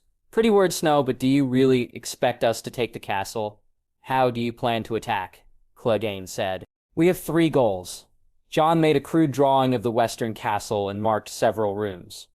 This is the armory of the castle, where they will store extra armor, arrows, pole arms, and any siege engines. Arya will go and burn the storeroom. His sister nodded. I have the pitch ready. Perhaps Lord Beric and I should go with her. We have experience setting things on fire. Thoros of Myre said. Jon nodded. He pointed to the Great Hall. The dungeons are between the Great Hall and the river. We need to secure the prisoners. Brienne and Sarlin, that is, your task. I think the eastern dungeons will be less guarded. Take them first. As for the western castle, send the majority of the guards there. The fighting may be intense, at the Great Hall. That is, the heart of the castle, and where the Freys will make their stand. Remember that the task is the prisoners. Do not risk your lives trying to take the castle. And what is the 3rd goal, Snow? The Hound said. Open the gates. When the attack starts, the Freys will fight at the hall or try to retake the bridge. A small group can make it past the bailey and to the gatehouse. If we can raise the portcullis and lower the drawbridge, the battle is over. Jon held out the Mormont war horn. I am in, the Hound said. So, are we? Ser Michael spoke for the 3 other Vale Knights. Together they would storm the gates or die trying. Good! Get ready. When the doors open, we will attack. Chet waited until everyone had left. Master Snow, you didn't tell them about the final task. Jon smiled. They don't need to know. It is always good to hold something in reserve. Let the Freys commit their forces and we will surprise them once again. You can count on us, Maester. The boy left to join the rest of the crew. For once, it was not raining. The sun had risen over the Green Fork. The sky was clear, and birds chirped in the morning light. The 2 sets of doors opened, and small folk servants emerged from both sides. Serving girls brought baskets of soiled linen to wash in the river, and soldiers hooted and hollered as they walked the bridge, eager to woo the maids. A black-haired man grabbed a nubile wench by her waist and shoved a hand up her skirts. His companions laughed as the girl stumbled, her pale legs exposed to the thighs. An arrow sprouted in the middle of the bold man's forehead, just above the center of the 2 close-set eyes. More arrows and quarrels rained down from the slits, and the servants were too stunned to do anything but scream in shock as Frey men died. The door for the water tower burst open, with Brienne, Sir Michael, and Clegane leading the way. But no one could match the dire wolf. Ghost cleared the distance between the tower and the western castle in seconds, and sprang through the doors, ripping men apart with the ease of a child playing with toy soldiers. The Hound and the Vale Knights breached the western side, and Brienne and Cereline did the same on the east. Spikes were jammed into the doors, making them impossible to close. In a few minutes, the entire length of the stone bridge was full of Stark men, and at the wooden bridge, rafts launched again on the Trident. Urzier was dressed once again as a small folk in drab browns and forest green. She had hacked off her hair, and the brown cloak covered her red and gold brigandine and swords. She trotted swiftly to the doors. Hurry up! Gendry groaned under the weight of the firkin in his arms. This is really heavy. I don't see anyone else carrying things. Roll it on the ground, stupid, Arya said. We have to go. You don't see anyone else dawdling. Jon and Ghost had disappeared into the castle with the knights and the Hound. Stark men surged forward, rushing into the keep. As for the servants at the Twins, either they begged for mercy on their knees, or they fled before the attack, shrieking and wailing. They made quick progress. Before encountering a staircase to their left, the Black Cat met them at the steps, hissed and turned. Thoros and Beric lent a hand, the 3 of them lifting the cask as they descended. Argier followed Baryon, the Tom leading the way. They went left and then right and came to a long corridor. Argier dropped to one knee, listening carefully. She heard footsteps in the darkness and angry voices. She pointed. Their destination at hand. Thoros and Beric took out their weapons. The priest muttered a prayer to the Lord of Light, and the Lightning Lord ran a blade through his palm, cutting his hand open. Both swords burst into bright yellow flames. "How did you do that?" Arya couldn't stop from asking. "Thoros used cheap swords and wildfire at King's Landing," Gendry said. "The days of those shabby tricks are over. The Lord of Light has blessed me with true magic." Beric only gave a sad smile at Thoris's words before the two charged ahead. Gendry followed, his warhammer at hand. Shouts of surprise and the clash of swords on shields rang out. Orisier crept down the hall, pushing the barrel. Thoros and Beric had already brought down 3 men, but several soldiers still stood in front of a large open door, as wide across as 2 tall men. Arya could see even more free men in that room, some grabbing crossbows and spears. Rosier gently cut a hole through the bung of the firkin and jabbed a cord, dipped in wax into the hole. She struck the flint against a lump of steel until the sparks caught on the foes. "Out of the way," she yelled, as she rushed the barrel down the corridor, the cord aflame. With one last push, she angled it through the door, and then ducked for cover. For a brief moment, nothing happened, and then the pitch caught fire. The barrel exploded, engulfing the armory in flames. Desperate men scrambled out, only to be cut down by Thoros and Beric. Others ran away and fell to Arya's blades and Gendry's hammer in the back. Screams could be heard in the room still as the dark, reddish fires blocked any exit. Black smoke billowed out, and then there were no cries, only an inferno that consumed the weapons of the armory. Sweat dripped on her smiling face. "Let's go," Arya said. "Where to, my lady?" the Lightning Lord asked, his sword now red with blood and not flames. "The gatehouse. We are going to help Jon take the castle." Arya followed Balerion without looking back. Brienne kept her shield up and sword ready as she strode down the hall, leading a bunch of Winterfell men. They had been assigned by Cyrillene, who, after spiking the eastern door, had moved to reinforce the western side. They were an odd bunch, but they were proud of their house, wearing a tabard of a gray dire wolf, with white eyes over their silver mail. Some even had cloaks pinned with hands of beaten silver to commemorate Ned Stark's brief time as Hand of the King. "My lady, perhaps you should allow me to lead," a stocky, clean-shaven man said. She did not have a good memory for names. Was this Hayhead or Porther? She knew he was not fat enough to be Elbelly or Fat Tom, and the unfortunately named Poxy Tim had scars on his face. "And why should I do that?" Brienne replied. "Well, everyone knows that a Northman is worth 10 Southron swords, and..." 4 Freys jumped out from behind a screen. 2 were armored and likely had been on patrol duty.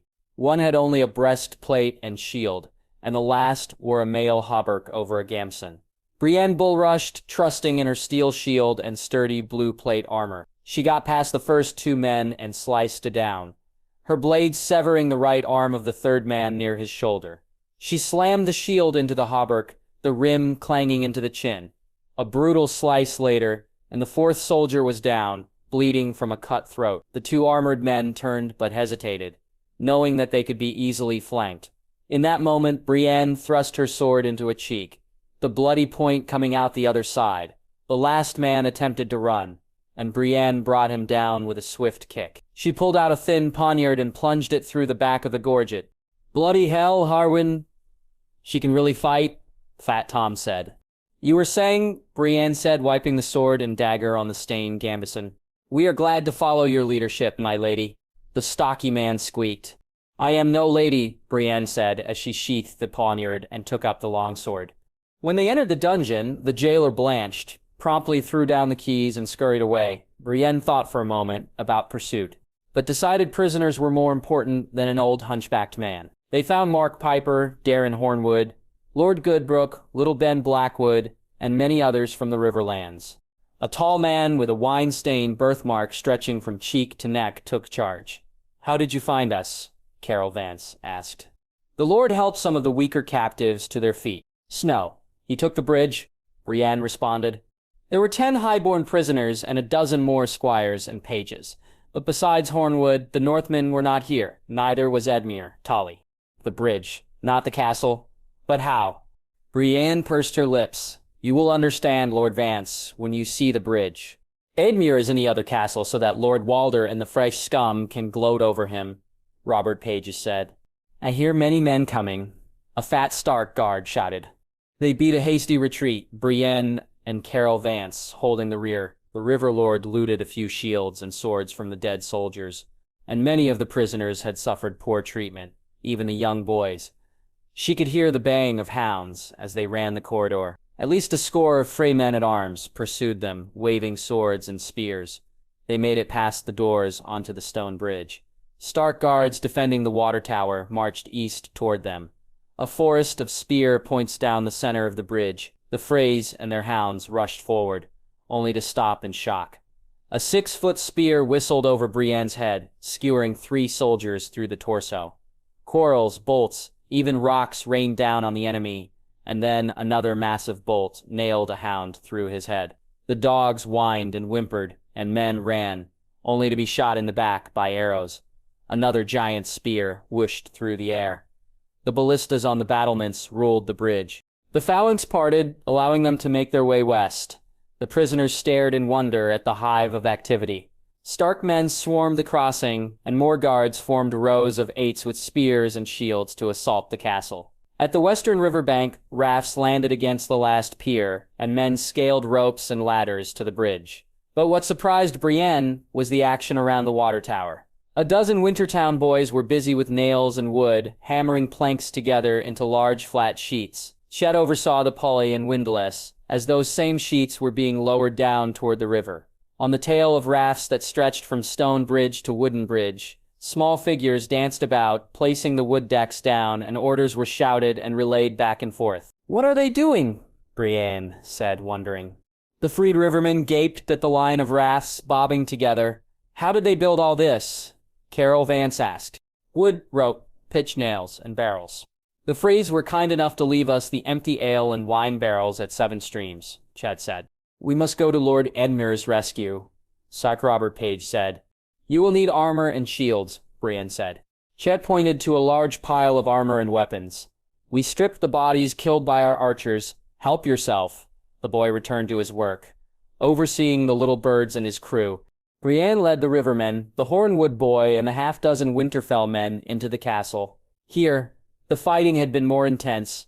Bodies littered the hallways, and doors and windows had been smashed and broken beyond repair. Most of the dead were Frey men, but some were hapless servants, caught in the crossfire. Many more small folk had surrendered and knelt on the ground, weeping and terrified.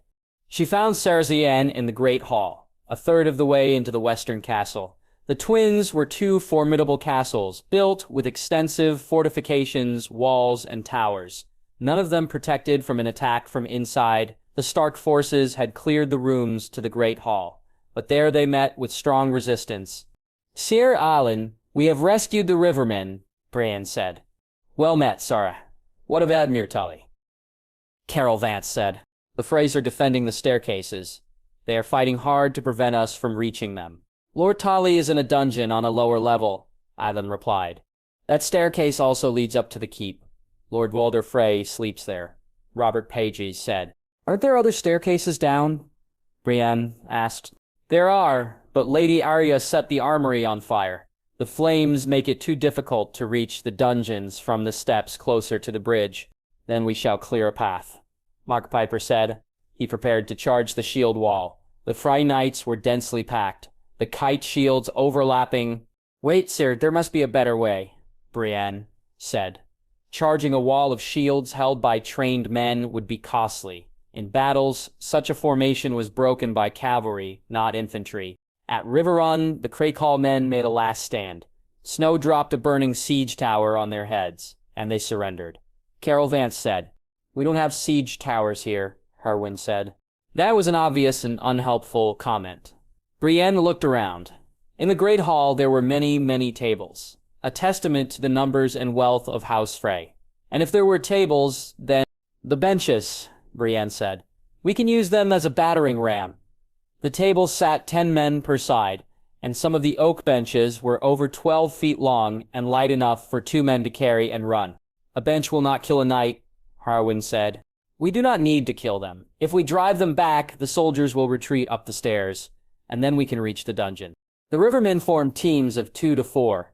Sarline ordered a quick volley of arrows, and then Brienne and the others smashed into the shield wall. The benches, as long as a knight's lance, forced the Freys back. The path down was left unguarded. They hurled the makeshift rams forward, and then ran down the steps.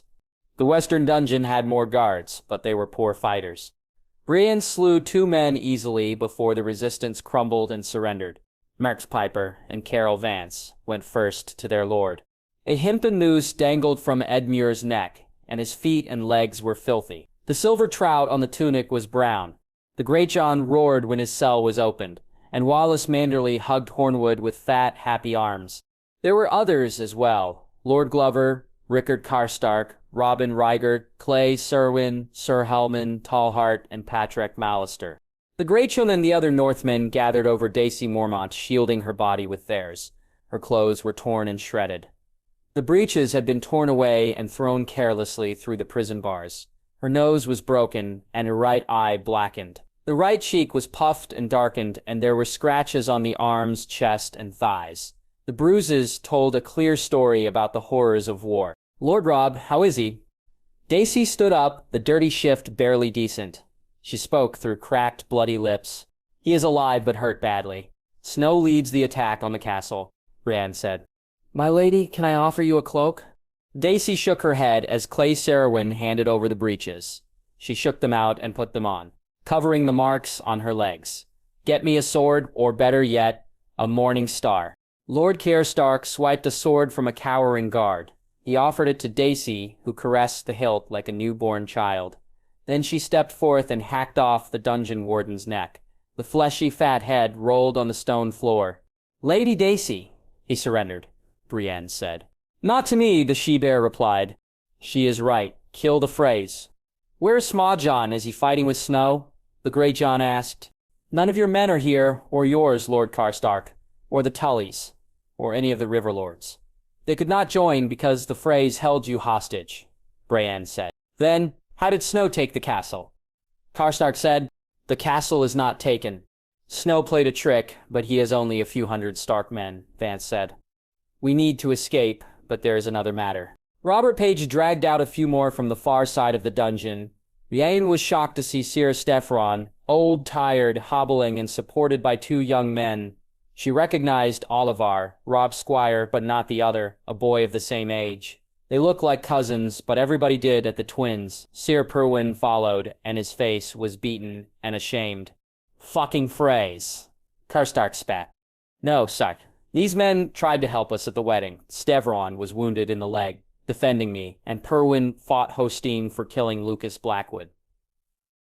Reuben Ryder said, "The old knight's arm was swollen black and smelled foul. But his brother attacked us at 7 Streams. I smashed a flag on of wine in his face to get free before I was knocked out by the back of an axe." Daisy said, "That was Benfrey, not me." Perwyn said, "I swear I had no idea of my father's plans. They could all be liars. Lane Lothar is clever enough to put spies in the dungeon. How can we trust any Frey after what Lord Walder has done?" Wylus said, "They may be scum, but the Freys are Lord Admir's bannermen," they answered to the Tullahs. Marks Piper argued, "The Freys betrayed the North.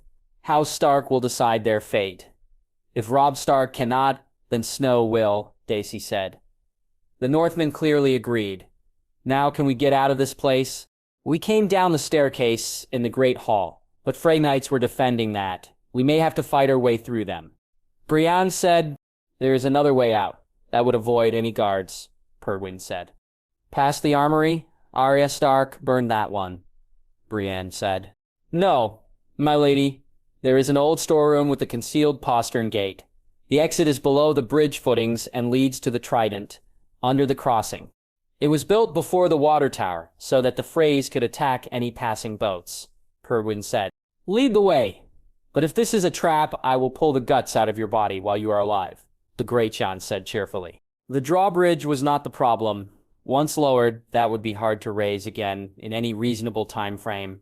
But the portcullis was an entirely different matter. The long tunnel had two portcullis, grated gates, plated with iron, mounted on vertical grooves that could be quickly raised or lowered. Attackers could be trapped between the two metal grills and easily killed. Defenders could drop stones and boiling water through murder holes in the ceiling or shoot arrows and bolts from the slits and loops on the sides. The hoisting equipment, a winch, windlass, and ropes to raise and lower the gates would be located in the guardroom above the tunnel, and sometimes a guard could even smash a latch, and the portcullis would drop swiftly. Taking the guardroom was not the hard part. Enough soldiers had rushed to the Great Hall from the gatehouse that the enemy numbers had thinned out. But holding the guardroom against attacks from Freese in the gatehouse, Barbican, and flanking towers would be difficult for 5 men and a dire wolf. Jon, Arya had found him, thanks to Balerion. All 4, Arya, Thoros, Beric, and Gendry, had soot on their face. We burnt down the armory. I can tell. It was no use to tell Arya to keep safe. They were already near the guardroom. Safety came with action. Sire, Andrew Tollett, I want you to approach the guards. Tell them that the Northmen were defeated, and that Lothar Frey wishes them to come to the Great Hall. But my lord, I look nothing like a Frey. The Tolletts of Grey Glen have no weasels or vultures as ancestors, Andrew said. Do you think we bloody look like Freys? Sandor said. The hound wore a drab cloak and an ugly leather skullcap. The cowl and cap hid his scars, but not his height.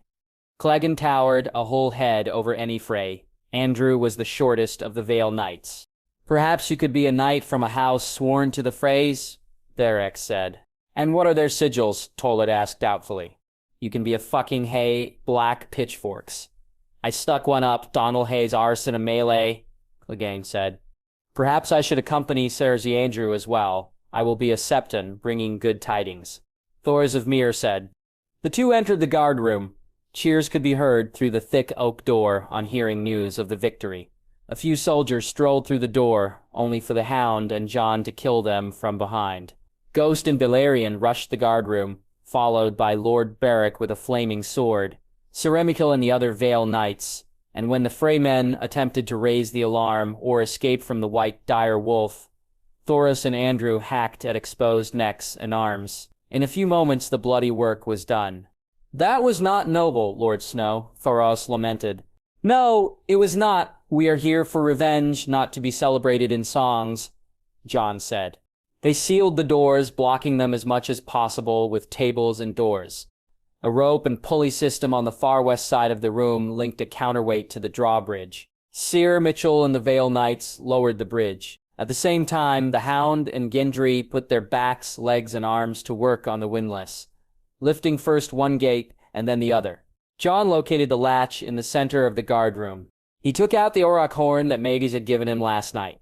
A long, low blast rolled through the gatehouse, escaping the lowering drawbridge and echoing through the western shoreline. Jon turned back and blew it again.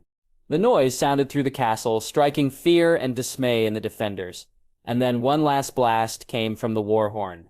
Deep, mournful, a dirge for a departed direwolf. Grey Wind, who died fighting at his brother's side. We did not forget you, Jon thought. Hold the doors so long as the bridge and gates are open. Winter is coming for House Frey. They heard the war horn on the western side of the camp, where Jason Mallister and the Silver Eagles broke their fast. And they heard the war horn on the southern edge, where Brynden Tully and his outriders rushed to saddle their horses and ride. Maegis Mormont, the closest of the Stark commanders, already had her men armed and armored when the call came. But the quickest answer would come from the north. Brienne followed Sara Perwyn as they exited the castle onto the river. Her sword was at the knight's back, but the Frey men showed no signs of betrayal. They were eager to repent, but she wondered whether it is too late. Her master-at-arms at Evenfall had told her the north was hard and cold, with no mercy. Judging from the eyes of the prisoners, Sara Goodwin was right. What in the seven hells is that? The Great Jon said. Near the shore, the rafts were empty, but at the water tower, the Wintertown boys were hard at work. A long ramp, made with planks and buttressed by wooden blocks, stretched from the stone bridge to the rafts below. Ropes had been lashed on both the upper and lower portions of the ramp, bracing the inclined plane of wood against the stone pier of the crossing. Brienne squinted and saw that on the broken bridge, Another ramp also stretched down to the river. In between, flat sheets of wood lay over the line of rafts connecting the two structures. Bloody hell! Jon Snow built another bridge, Wallace Manderley said. Was that possible? In the morning, Brienne thought it was only a line of rafts butting against the crossing. But that was before the Wintertown boys built the ramps and the little birds laid out the deck. The rafts were connected now with more than just ropes. Cross planks formed a smooth surface across the Green Fork. A horn blew, long and low, the blast echoing over the river. A second burst rang out, followed by excited cries on the bridge. "My mother's horn," Gacy said. "Who is blowing the Mormont horn?" Snow went to the gatehouse to raise the portcullis and lower the drawbridge. He must have succeeded. "The gates are open," Brienne said. The third blast reached their ears, and then a howl came from the north. A strange, terrifying sound, horrible and yet melodic. Dark shapes gathered on the broken bridge, their necks bent upward, as if howling at the moon. But there was no moon, Brienne thought. The sun shone brightly over the Green Fork. A monstrous she-wolf with a white belly and dark gold eyes jumped from a wooden pier and landed on a raft. The floating bridge was a fragile thing. A horse would have to be led carefully over the deck, and men in armor would need to walk slowly to keep the ties between the rafts stable. But wolves were lighter than horses and more balanced than men. Nymeria ran over the pontoon rafts, her legs a white blur, until she sprang up the ramp onto the bridge. Her cousins followed.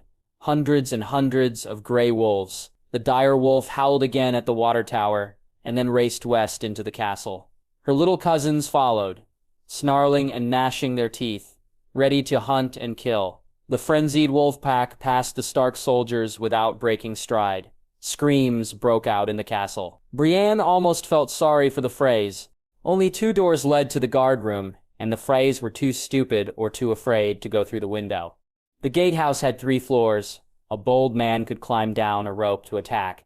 Such a trick would not have succeeded, but the frantic attempts to breach the guard room were failing. Against normal swordsmen, the sheer numbers of soldiers would have prevailed. But the Hound and Sarah Mitchell Redfort were far from normal. Clegane fought with a brutal savagery that most could not match. What the Hound did with raw strength, Sarah Mitchell achieved with speed and skill. Robert Ben, Thuros, and Gendry were wounded by arrows, but Andrew and Lord Beric still fought, and Ghost, Jon, and Arya killed any men who managed to get past. A bugle sounded behind them, whether it was a Tully trumpet or a piper horn, Jon did not care. The Stark bannermen were coming. From the corner of his eye, he saw a silver eagle on purple and a black trout on blue and red. The closest blazon was the black she-bear walking in a green wood. The Mormonts reached the drawbridge. Lady Maeg sent 5 rows of 3 steel-clad soldiers abreast, with shields at the right and left sides to block arrows and more shields defending the front, back, and top of the tortoise formation. A lusty roar broke out when the men reached the end of the tunnel unscathed, and then a horde of angry Northmen and Riverlanders burst into the castle.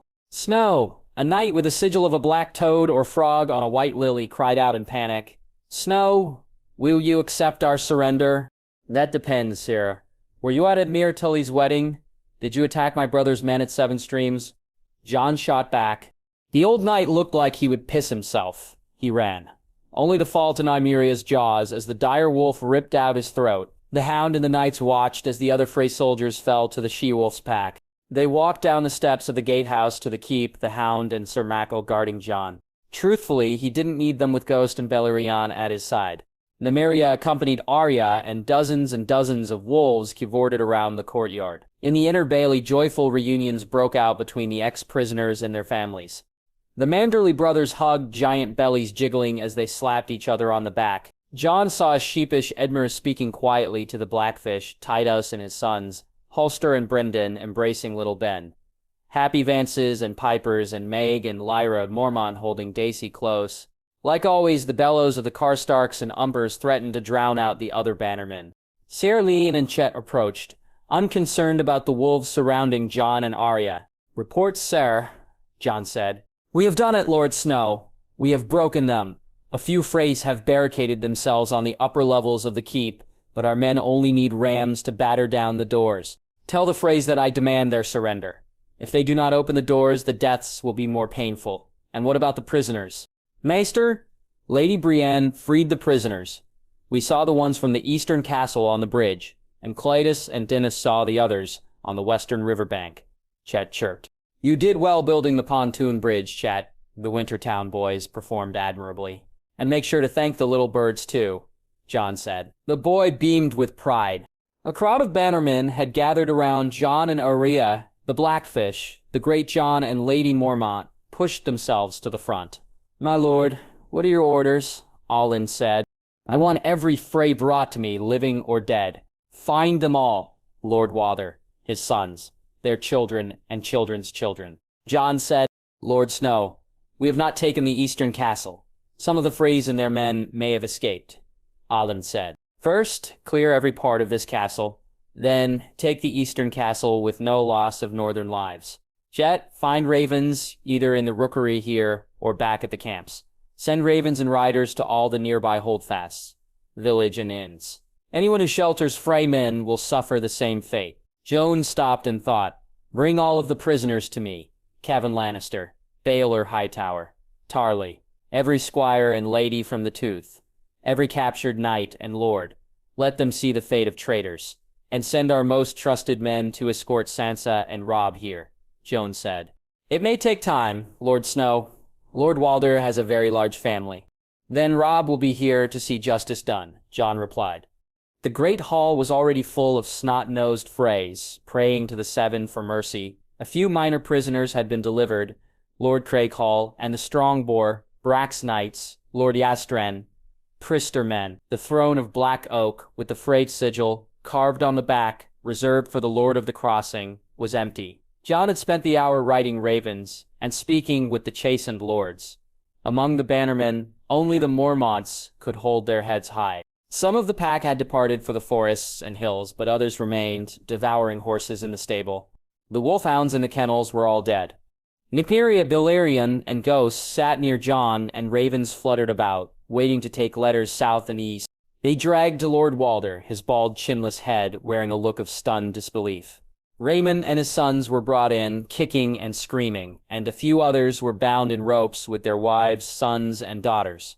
There were lots and lots of Freys. Jon did not recognize many, but the plump man with dark ringlets of hair dressed in woman's garb was Lam Lothar.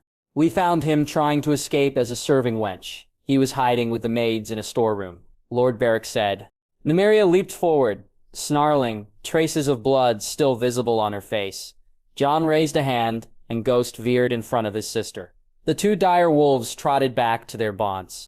A warg walks among us. A warg. Snow will steal our children and mate with our women. He is an abomination before the Seven. Luther frothed at the mouth. Perhaps I am a warg and a sorcerer, but you are a dead man. Your line is dead. Your house is dead. And soon enough, you will be dead. He spoke to the Stark guards. Take Walder and chain him to the black chair he loves so.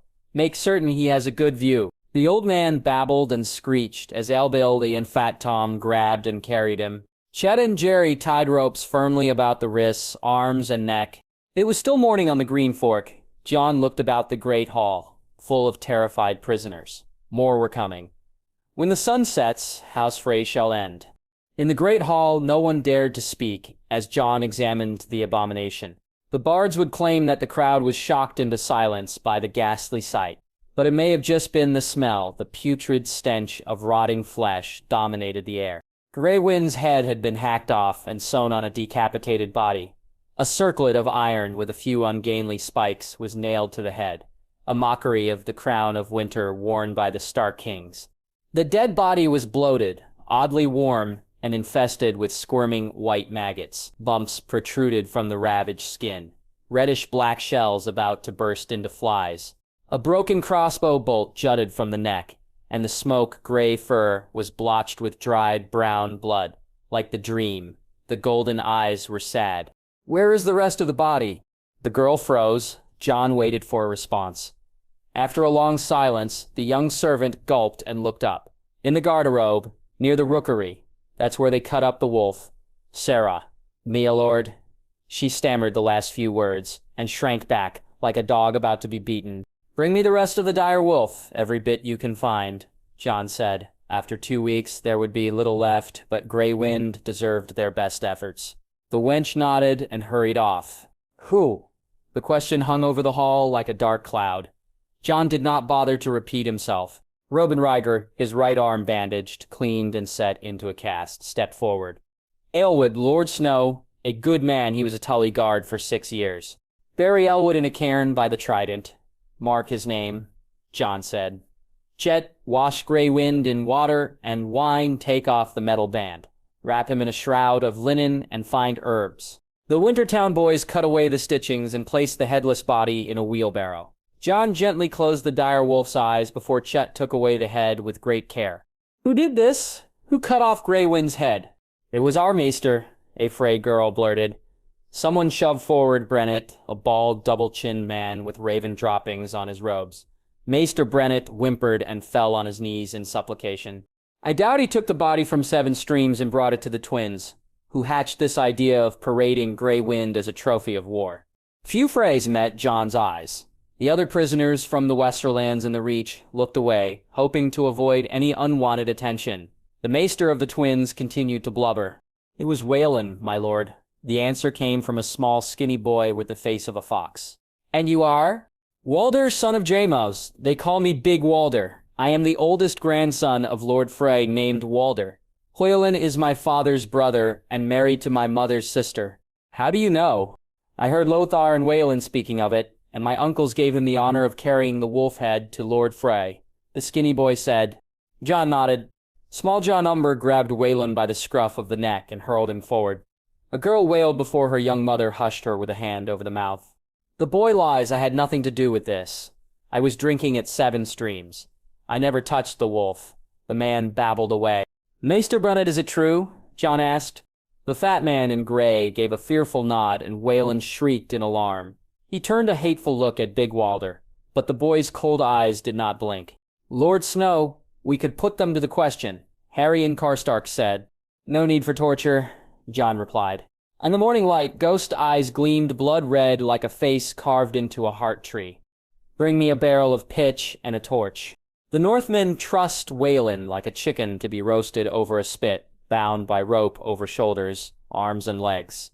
A simple fire pit was built in the middle of the hall, with bricks and stone taken from the hearth, and the small John tossed the man into the crude circle. A Wintertown boy ladled thick black tar on the back of the sobbing Fried's head and greasy hair. The black Tom hissed and jumped off the table. Jon lit the torch and walked closer, past the eyes of horrified Reachmen, the Westermen, and Riverlanders. Wayland's cries for mercy fell on deaf ears. Jon thrust the torch forward, the black pitch combusted, the whoosh of the flames dancing in the air, the head burned a bright yellow, and the screaming became louder until suddenly stopping. The heat did not bother Jon or Beleriand. Cut the head and hands off, we will send them as gifts for Tywin Lannister. Servants removed the burnt body before the Winterfell men entered the room. 4 Stark guards, led by Cerebor, bore the Lord of Winterfell on a canvas stretcher covered with thick wool blankets. Rabor, a white surcoat emblazoned with a running gray dire wolf. His breathing was regular, but he was still pale, Jon thought. More eyes in the hall were on the tall, graceful girl with auburn hair and bright blue eyes. In the last few days, only the most trusted retainers had access to the Stark tent. Wild tales had spread of the escape from King's Landing, but few knew the true tale, and none of those dwelled at the twins. Her presence shocked the Freys and the other prisoners. Sansa Stark sat with her siblings as they placed Robb down between Ghost and Nymeria. The Hound and Brienne loomed near, staring warily at the crowd. Lady Sansa, we heard that you would be married to the Impet, Admiral Tully said. She raised her voice so that the hall could hear. My brother Jon rescued me from the Red Keep. He burnt down the Iron Throne with wildfire before we departed. It was an ugly chair. I only wish Lord Tywin or Joffrey had been sitting there when I burned it down. Balerion hissed, but calmed at his touch. Tell me, Frey, what did the Lannisters promise you? How much gold and land did you shit on your family? Honor for. Walder Frey shot Jon an angry look. Everything I have done is for my family, bastard. I have taken care of my own and seen my sons, daughters, and grandchildren married, and married well. Any lands and titles would have gone to my children. House Lannister would have ensured their future. So you committed treason for the good of your family, betrayed allies, imprisoned your liege lord, broke guest right, killed Lady Stark, and butchered countless unarmed men. All these crimes were for the glory of House Frey. I have to provide for my family. The old man spat back. You won't have that problem much longer. They sing in the north about the rat cook and how the gods cursed him to devour his young after breaking guest right. They will sing songs about how your greed destroyed your house. I am not guilty of treason, bastard. You are. I serve the true king, Joffrey Baratheon, the first of his name. Edmure Tully and Robb Stark rebelled against the Iron Throne. Their actions revoke my oaths to House Tully. Walder Frey said, You are a treacherous scum. Service to Joffrey will not save you from justice. King's Landing is 800 miles away. I would be quite happy to defeat what remains of the Lannister army, but you will be long dead before that happens. Then I would appeal to the gods. I demand a trial by combat. Lord Walder said. The Great Hall was in an uproar. Sapperman was livid, along with every lord whose heirs had been imprisoned at the Twins. How dare you? Lord Piper screeched. A trial by combat is an appeal to the Seven for justice. You broke guest right, which is sacred, and you imprisoned our heirs at a wedding. Any noble has a right to a trial by combat. Any man can appoint another to fight, Lothar said. It is true, my lord. The right to a trial by combat is enshrined in the faith of the Seven, an old white-bearded septon said. Did you preside over Edmure Tully's wedding? Jon asked. The man cringed and said no more. I would be happy to represent House Stark at any trial. They killed my friends Roland and Elbert at Seven Streams. Sir Mitchell Redfort said, The Vale Knight had volunteered first, but many others loathed Lord Walder, the Great Jon, the Blackfish, even Tytos, Blackwood, and Jon Osbraken. Jon was certain that Brienne or the Hound would be willing to face a fray. And who will be your champion? Jon asked. Black Walder. Lord Frey's great-grandson had a fearsome reputation as a warrior. Still, that was among the Freys, who were average fighters at best. Missel was one of the best swordsmen in the Vale, and both Brienne and the Hound were vicious in battle. Lord Snow, I wished to face him. Daisy had washed her face, but only time could heal the black eye, broken nose and bruised lips. She had replaced her torn clothes with a dark green studded brigandine and a plain mace. The steel Morning Star had been lost at Seven Streams. Black Walder gave a shrill hiccup of a laugh. Can't get enough of me. Can you, girl? After I win, I will chain you to my bed. Daisy flushed red. I will kill you before you ever lay a hand on me again. You were a prisoner for 2 weeks. I do not, Jon said. Prisoner? She was my whore. Ask her. Ask her how she squealed and shuddered when I fucked her. Or have you and your brother had her already, Snow? You raped me, you bastard, Daisy said. And now you might have a bastard of your own. An angry rumble came from the Northmen. Either Black Walder believed that he would win a trial by combat, or he knew he was a dead man, and wanted to go out in a blaze of glory, showing contempt for the North. Neither was acceptable to Jon. You can face me, the small Jon bellowed, waving a huge, ugly greatsword. No, I fight my own battles. Snow, I can defeat him. I can, Daisy said. Jon held his hand up for silence. Lord Walder, I will grant you trial by combat before the eyes of the gods. Small Jon, Harrion, cut Black Walder free. The Free Knight grinned as the ropes dropped from his arms and feet. He leered at the Mormont girls, a sneer on the surly black-bearded face. Am I to face the bitch? A she-bear was called a sow, but Jon doubted the quality of the education at the Twins. Black Walder, did you truly rut with Lady Daisy? She begged for my cock. She couldn't get enough, said she never had something so thick or large. I may have ruined her for you, though. I am glad you said those words. Hold him by the arms. The two heirs grabbed the Frey Knight in a tight vise-like grip. Black Walder may have been tall and wiry, but the Smaljin and Harrion Karstark were tall, powerful men, even by the standards of the North. Jon stood up, the eyes of the hall on him. He took out a thick steel knife with a single sharp edge for cutting and a heavy point for thrusting. Daisy, Black Walder claims you enjoyed his cock. Then you should keep it as a gift. The she-bear grinned as she grabbed the blade. Small Jon and Harrion clamped burly arms around both shoulders. Daisy yanked down the breeches and cut off the offending appendage and held the bleeding trophy up for everyone to see. The cheers of the Mormonts almost drowned out the shrieking Black Walder. Looks rather small and shriveled, but perhaps things are different at the Twins. Jon shrugged. You cannot attack a man before a trial by combat, Lothar yelled. Why, was he planning to fight with his cock? If so, that would have been a short battle. Jon stuck a torch into the still-hot embers of the fire pit. When the wood burned, he thrust the tip into the naked groin to the gasps of the prisoners. The sickly smell of burnt flesh drifted through the hall, and the screaming turned into whimpers. Jon took away the torch and nodded for Small John and Harrian to release the knight. Black Walder collapsed into a fetal position, hands over the mutilated nether regions, and passed out, breeches still at the knees. Jon waited, but the man did not rise. Your champion forfeited. You lose, Lord Walder. I declare you guilty. You cheated, Snow. It is not fair. It is not fair. The old man whined like a petulant child. No, it is not. You shouldn't have killed a dire wolf. Jon sat down. Bonds and Black Walder again. Lord Snow, can't we just behead him now?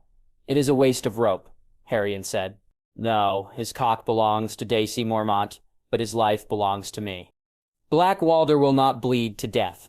He will be awake when I burn him alive. Traitors do not deserve to die with honor. Jon burned the younger free sons first. Elmar, Waltier, and Colmar. Any boy who went as a page or squire to Seven Streams died in the flames. Many of Lord Walder's grandsons fell into this group. The male lines of House Hay, Vyprin, and Charlton were extinguished. The Lord of House Anford had been too ill to attend, but his knights were hung from the rafters. The dire wolf's remains, wrapped in a white shroud so only the head was visible, rested in an open pine coffin next to Robb. Jerry had rubbed sweet-smelling balsam on the skin, and laid a bed of pennyroyal blooms under the body. The crushed leaves smelled strongly of mint. The lilac flowers made Grey Wind look like an uncrowned king. Master Snow, we found it. Chet entered with a small box bursting with parchment. And where was it? Jon reached out. In a chest in Lothar Frey's room, under his wife's clothes, Chet announced. Lord Snow, I knew nothing about this. A dark blonde woman bleated. She sat with 4 frightened girls. The oldest was younger than Arya. The youngest was an infant on the teat. What is in the box? Arya asked. Letters from Tywin Lannister. He kept them to record the promises made by the Iron Throne. Jon scanned the notes quickly. Quite a reward. Lord Walder will be declared Lord Paramount of the Trident. Sarah Emmon Frey gets Riverrun. Lancel and Davin Lannister will marry Frey girls, and one will receive the Derry lands. 2 other of Walder's sons will marry Eleanor Mouton and Joy Hill. And oh, Lord Tywin has awarded your hand in marriage to a Frey. Who? Arya demanded loudly, as Nymeria growled. Elmar. He's already dead. I will send his skull and ashes to King's Landing. Jon stared hard at Walder's sons. Which one of you is Emmon Frey? Saruman married Lady Ganna Lannister, Lord Tywin's sister. They dwell in Casterly Rock, Master Brennet said. Jon thought for a bit. Cleos Frey, your mother was a Lannister. Now you are the heir to Riverrun. A Stark guard pushed the butt of a spear into his back, and Cleos stumbled forward. I knew nothing of any plans. I would hope not. You have been a captive since the Whispering Wood. Still, you are a threat. House Tully and your brother Tyson is also our prisoner, Jon said. I will renounce any claim to Riverrun, Cleos blurted out. I swear it on the 7. My brother as well. We are no threat to you. He looked like a particularly nervous weasel. His younger brother, Tion, was braver. But that was not saying much. Lord Snow, killing Cleis won't help. He has 2 sons with Jane Derry and 2 brothers at Casterly Rock. Alive, he has value as a hostage to Lady Jante. Kevin Lannister was stolid and firm, even in the face of death. His 3 children and wife took after him. And does your sister care whether he returns alive or dead? Of course she does. He is her son. Kevin said, your brother didn't give a shit about the lives of his knights and lords. Many of them are related to him by marriage. So long as Sarahami was freed, Tywin Lannister approved Walder's treachery. He knew I could kill you, your wife, and your children. And I would, had Robb died. Jon stopped for a moment to let the words sink in. Sarxlies, you will live for now. You should thank your uncle for speaking on your behalf. Jon held up a note, marked with a Kraken sigil. A letter from Pike. How do you get this, Lothar? Why would Euron Greyjoy write to you? Go to hell, Lothar said. I can guess the answer. Tywin Lannister urged the Greyjoys to attack Seaguard. If Robb was beaten, you would have Frey men kill any survivors. But Robb won, so you had another plan to invite the Northmen to a feast where you broke guests right. Why would I tell you anything, bastard? You will kill me anyway. Lothar shot back. True. Anyone aware of the Black Wedding and the Traitors' Feast will die. Lothar gave a feral grin. Then I will tell you something. Rosie and Frey knew. She knew we planned to take Admiral Tully prisoner. Then she dies, Jon said. Rosiera was a small girl with a slight chin, a delicate nose, and slim hips. Her long brown hair framed big brown eyes and a pale white face. She was quite pretty and hid her fear well, walking without any prompting from the Stark guards. My lords, you cannot believe Lothar. He is a trickster and a cheat, Perwyn shouted. Lady Rosalind, did you know of your lord father's treachery? Jon asked. She bowed, exposing a slender neck. Yes, my lord. They told me the day before the wedding, Lothar said they would kill me and my brothers if I said anything. I did not tell them. Lord Snow, I never spoke to my brothers or sisters about it. Who informed you? Jon ignored the quiet sobs from many of the Frey women. To her credit, Rosier met his gaze. Lam Lothar. Raven and Ennis were there as well, but they did not speak, Rosin said. Lord Snow, I served you at the Golden Tooth and at the God's Eye, and my brother almost died for Robb in the Reach. Spare my sister. Kill me instead, Perwyn begged. You are a prisoner, Perwyn. Your life is not yours to give, Jon said bluntly. Rosalie assisted the plot, and for that there is only one sentence. The North does not forgive. Rosianne is not a Frey. She is a Tully. Edmure said, I do not care what her last name is. I ended House Viprin because they attended your wedding. That they were not Freys did not matter. Rosier Lotide commit these crimes. Edmure, this is not, the Blackfish said. No, uncle. Rosa is my wife. I said the vows before Septon. And in the eyes of the Seven, I am hers, and she is mine. I will not abandon my wife. Edmure said, your wife knew that you would be a captive in a few hours, that your bannermen would be captured and your guards would be killed. How many Tully men died at the Twins? Your sister died, and after the blasted wedding, they attacked my brother and his men. She may carry my child, Snow. We pledged ourselves before the gods, Edmure mumbled. The Lord of Riverrun looked miserable but determined. My brother had a child too. Talisa was pregnant with his babe before the Freys murdered her. What would have happened if I had not taken the twins? You would be locked in a dungeon for the rest of your miserable life. Walder Frey would rule the Riverlands. One of his sons would sit in your father's solar. The other Freys would murder your bannermen to take their castles. My lords, perhaps we can discuss this later when cooler heads prevail, Jason Mollister said.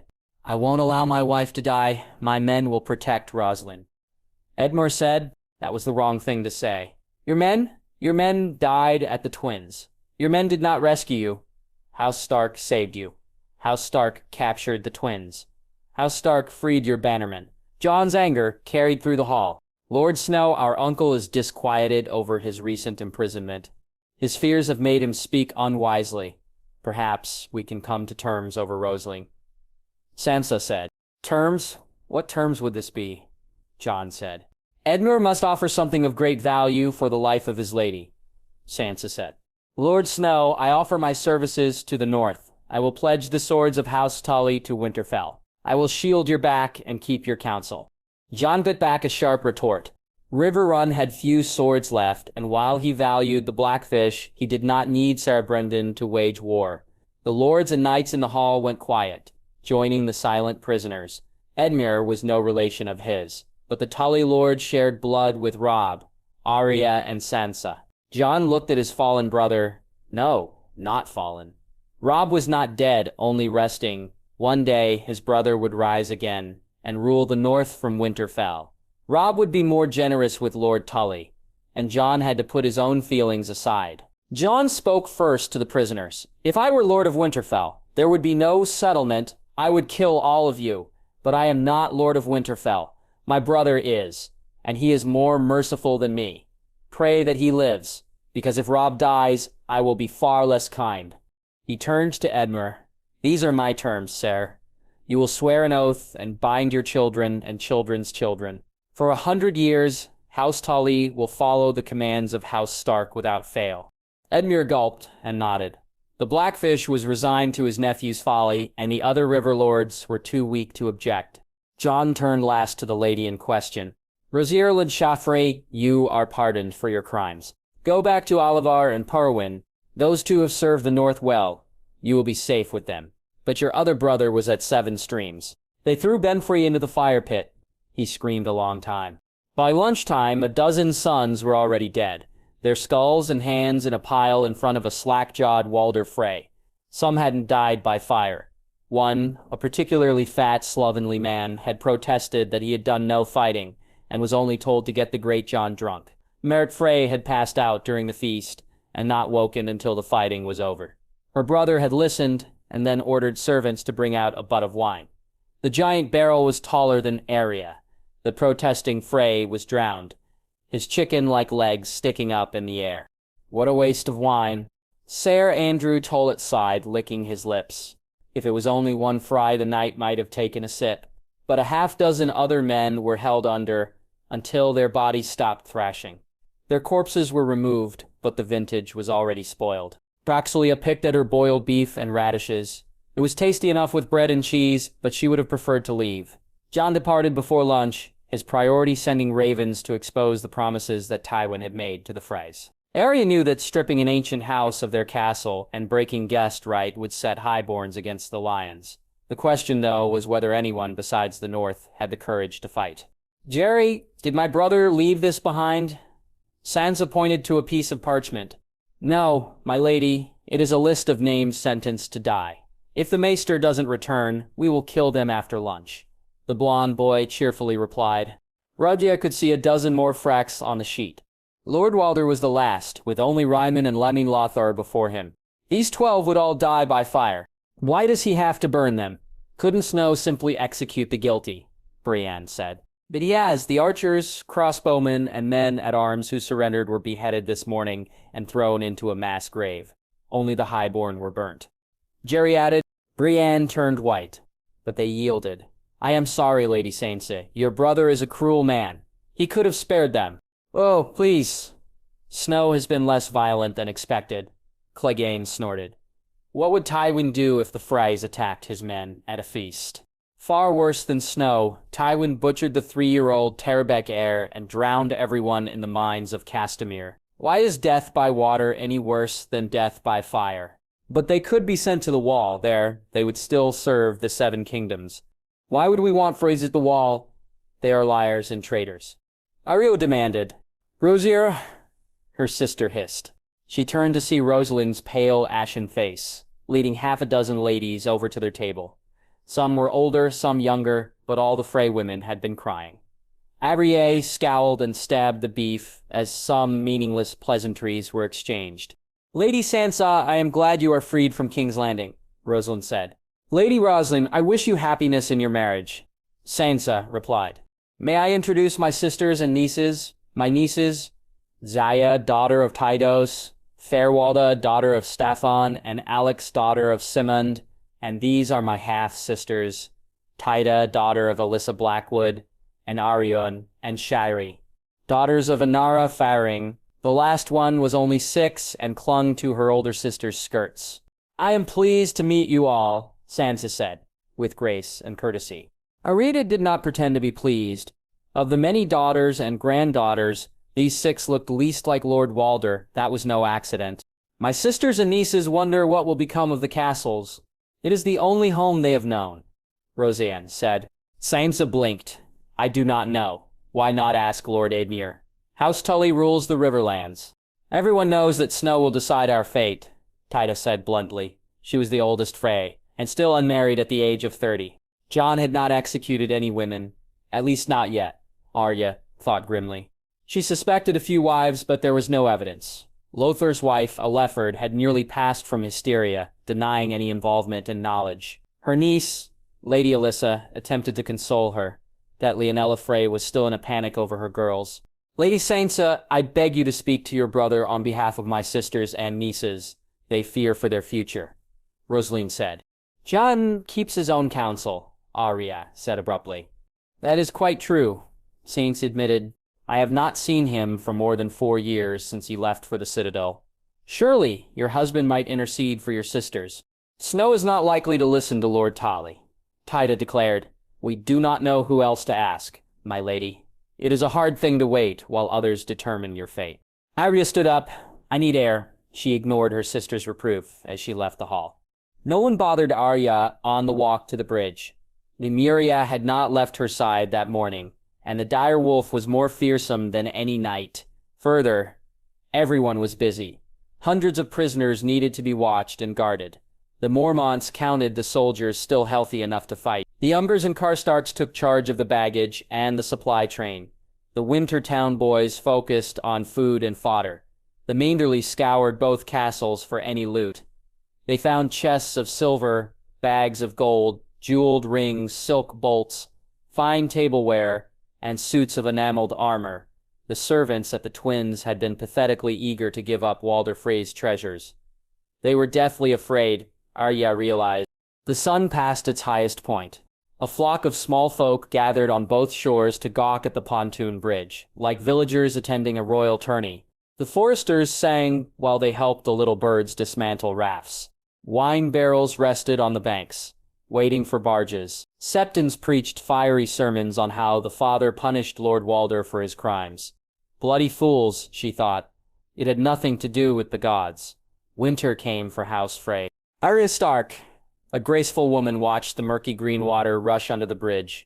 Lady Ravella, Arya smiled, but Nymeria's ears prickled, remembering the cramped bathtub, scalding water, and stinky flowers. I am sorry about Lady Stark. I did not know her well, but she seemed a good woman, who cared greatly about her daughters. Arya nodded. Why are you here, my lady? It is far from Acorn Hall. They killed my husband Theramar at Edmure's wedding. I did not love him, but we wed when I was 1 and 7. I bore him 2 children, my boy who died and my Carolyn, who I sent to Old Town.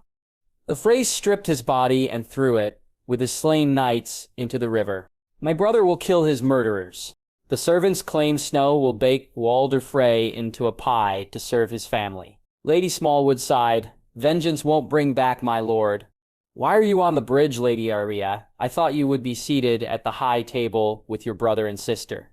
I was, but then Rosier Frey and her sisters came over. They begged Sansa to speak with Jon for them.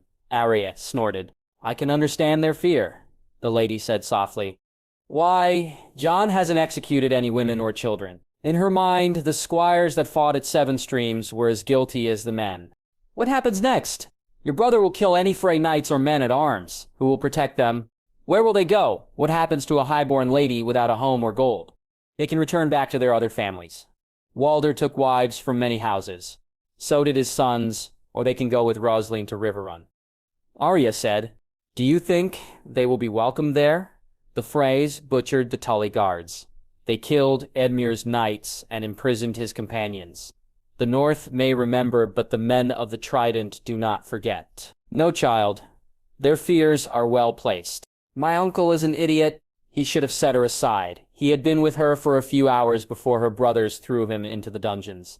Lord Yaxanissa has a good heart, but a soft head. He is kind to his people and too honorable to discard Rosalind. He can hawk, dance, and bow as well as any. But in war, my brothers are better, Yaya had heard the whispers that morning. They fear Jon. Edmure is a fine ruler in a time of peace, but he cannot defend his people in war. I do not know how much longer I can hold Acorn Hall. I have walls, but not enough men. When the war comes next, I doubt we will survive. But there is no more fighting in the Riverlands, Arya said. How long will that last? Tywin Lannister will demand we bend the knee, or he will send reavers and rapers into the Riverlands again. Your brothers will not allow that. The war will return. You could come north with us, my lady. The Starks would protect you. And what of my people? We are a small house, and beholden to Lord Carol Vance. I must hold Acorn Hall for my liege and my Carolyn, for whatever good that does her. Yaxlia wondered if she would ever see Lady Ravella alive again. Would she be dead when winter came? Would her daughter return from Old Town to a sacked castle? She felt ashamed of her anger at the Fry girls. I will speak to Jon. He will protect you and your people. But how? He does not have many men. Your brother cannot save everyone, but he can save you.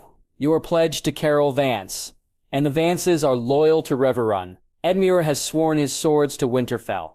You are our bannermen, and the Starks do not abandon our men. Do not worry, my brother will find a way. Arya left to find Jon. The Freys did not believe in death with dignity. They screeched and wailed and begged as they were dragged to the fire pit. They screamed as the flames consumed them. The names on the parchment had been scratched off. Hostine, Simmond, Danwell, Raymond, who had slit Lady Catelyn's throat, Jared, Annis, Peter, Edwin, Blackwalder, Ryman, Lame Lothar, and finally there was only one left. The Great Jon grabbed Walder by the scruff of his scrawny, wattled neck. The old man had pissed himself in fear, and Lord Amber held him at the end of his long arms. The Great Jon deposited him into the fire pit, still red-hot from Lame Lothar's burning. Walder Frey fell over on his knees and rolled around in the embers, shrieking like a large and very ugly baby.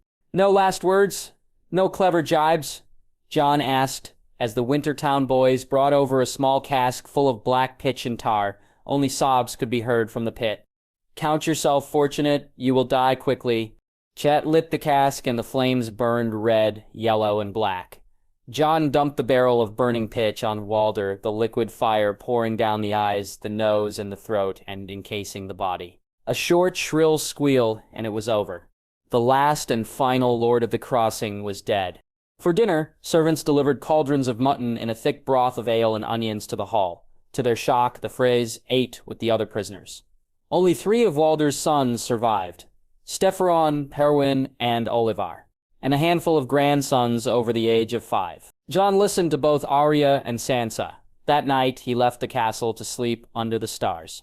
Tywin Lannister was running out of henchmen. In the taverns, bards sang of the Mountain's last ride, but in the small council, the Grand Maester was an equally damning loss. Pycelle was a toad, but he was his father's creature, a spy in the Red Keep, and a reliable vote on the small council. 3 weeks after the wildfire wedding, the Iron Throne struggled to find a suitable replacement, and the Maesters declined to offer any help. The Conclave chose Gormon Tyrell, Mace's uncle, as a replacement for Pycelle, Tyrion said. "Father will never allow that," Cersei said. "It has been 40 years since a Grand Maester was elected. Gormon was one of 3 Tyrells considered for the position. There are more Masters from the Reach than all the other kingdoms combined," Tyrion said. "What about the Maester at Casterly Rock? Why not appoint him?" Cersei said. Ruzierla was a decent man, but had no chance of being selected. Only the Conclave chooses the Grand Maester. There are 21 Archmasters, and they care more about the names of comets than the desires of the Lannisters, Tyrion replied. "The Citadel has no army. Who are they to say who Joffrey can appoint? The Grey Rats can complain, but they will not force the issue." Cersei said, "Those Grey Rats are in every castle in the 7 kingdoms. We have enough enemies already. We don't need to make more," Tyrion said. It was not the first time he and Cersei disagreed. It was pointless to try to change his sister's mind. "Have you found men for the Kingsguard?" Yaxliez shook his head. "I would consider the Strongbow and Robert Brax, but they are both captives of the North, and Adam Marbrand is his father's heir." "I have found someone who could be a fine master of whispers," Cersei preened. "Lord Orton Merryweather." "The man with a nose like a potato and hair like a carrot," Gammy said skeptically. "He has offered to spy on Mace Tyrell for me," Cersei said. "And what is he telling you? Did Mace have honeyed ham or lamprey pie for breakfast? How many glasses of Arbor Gold did the fat flower drink?" Tyrion chimed in, "Poached pears and honey, or peaches and sweet cream. If Lord Mace used the sword as much as the fork, he would be the greatest warrior since Sarkar Dane," Jaime said. "Laugh all you want. At least I have a spy among the Tyrells," Cersei said. "No, you do not. Mace Tyrell is a bumbler. Olenna Tyrell rules her son, and she is not dumb enough to trust Orton Merryweather with anything important." Tyrion said. The doors to the small council chambers burst open to reveal a gaunt gray face. Only 6 moons ago, Lancel Lannister had been a handsome squire full of youthful promise. Now he looked like an old man with hollow cheeks and tired, nervous eyes. "The twins have fallen," Lancel announced, loud enough for everyone outside the doors to hear. "But how?" Jaime asked. "The High Septon claims it is punishment for their sins that the gods will damn any man who abused the sacrament of marriage and the sacred laws of hospitality. One castle is not easy to siege, let alone two. The North does not have many men, particularly with Edmure and the other lords as hostages. You need siege towers, battering rams, catapults, and ladders. Storming a castle takes a long time." Jamesy had. Yet it had been done so quickly that the singers would compose another damned song. Tyrion wondered if it would be Twilight of the Twins or some other ridiculous name. How does the High Septon know? No ravens have come to the Red Keep. It was still early in the morning. "Everyone in the Septa Baelor knows Snow took the twins yesterday at dawn," Lancel said. "Of course, the ravens reached the castles in the Riverlands last night. News would spread to the villages and the septs, and the High Septon has spies there," Tyrion said aloud. How could Walder Frey be so incompetent?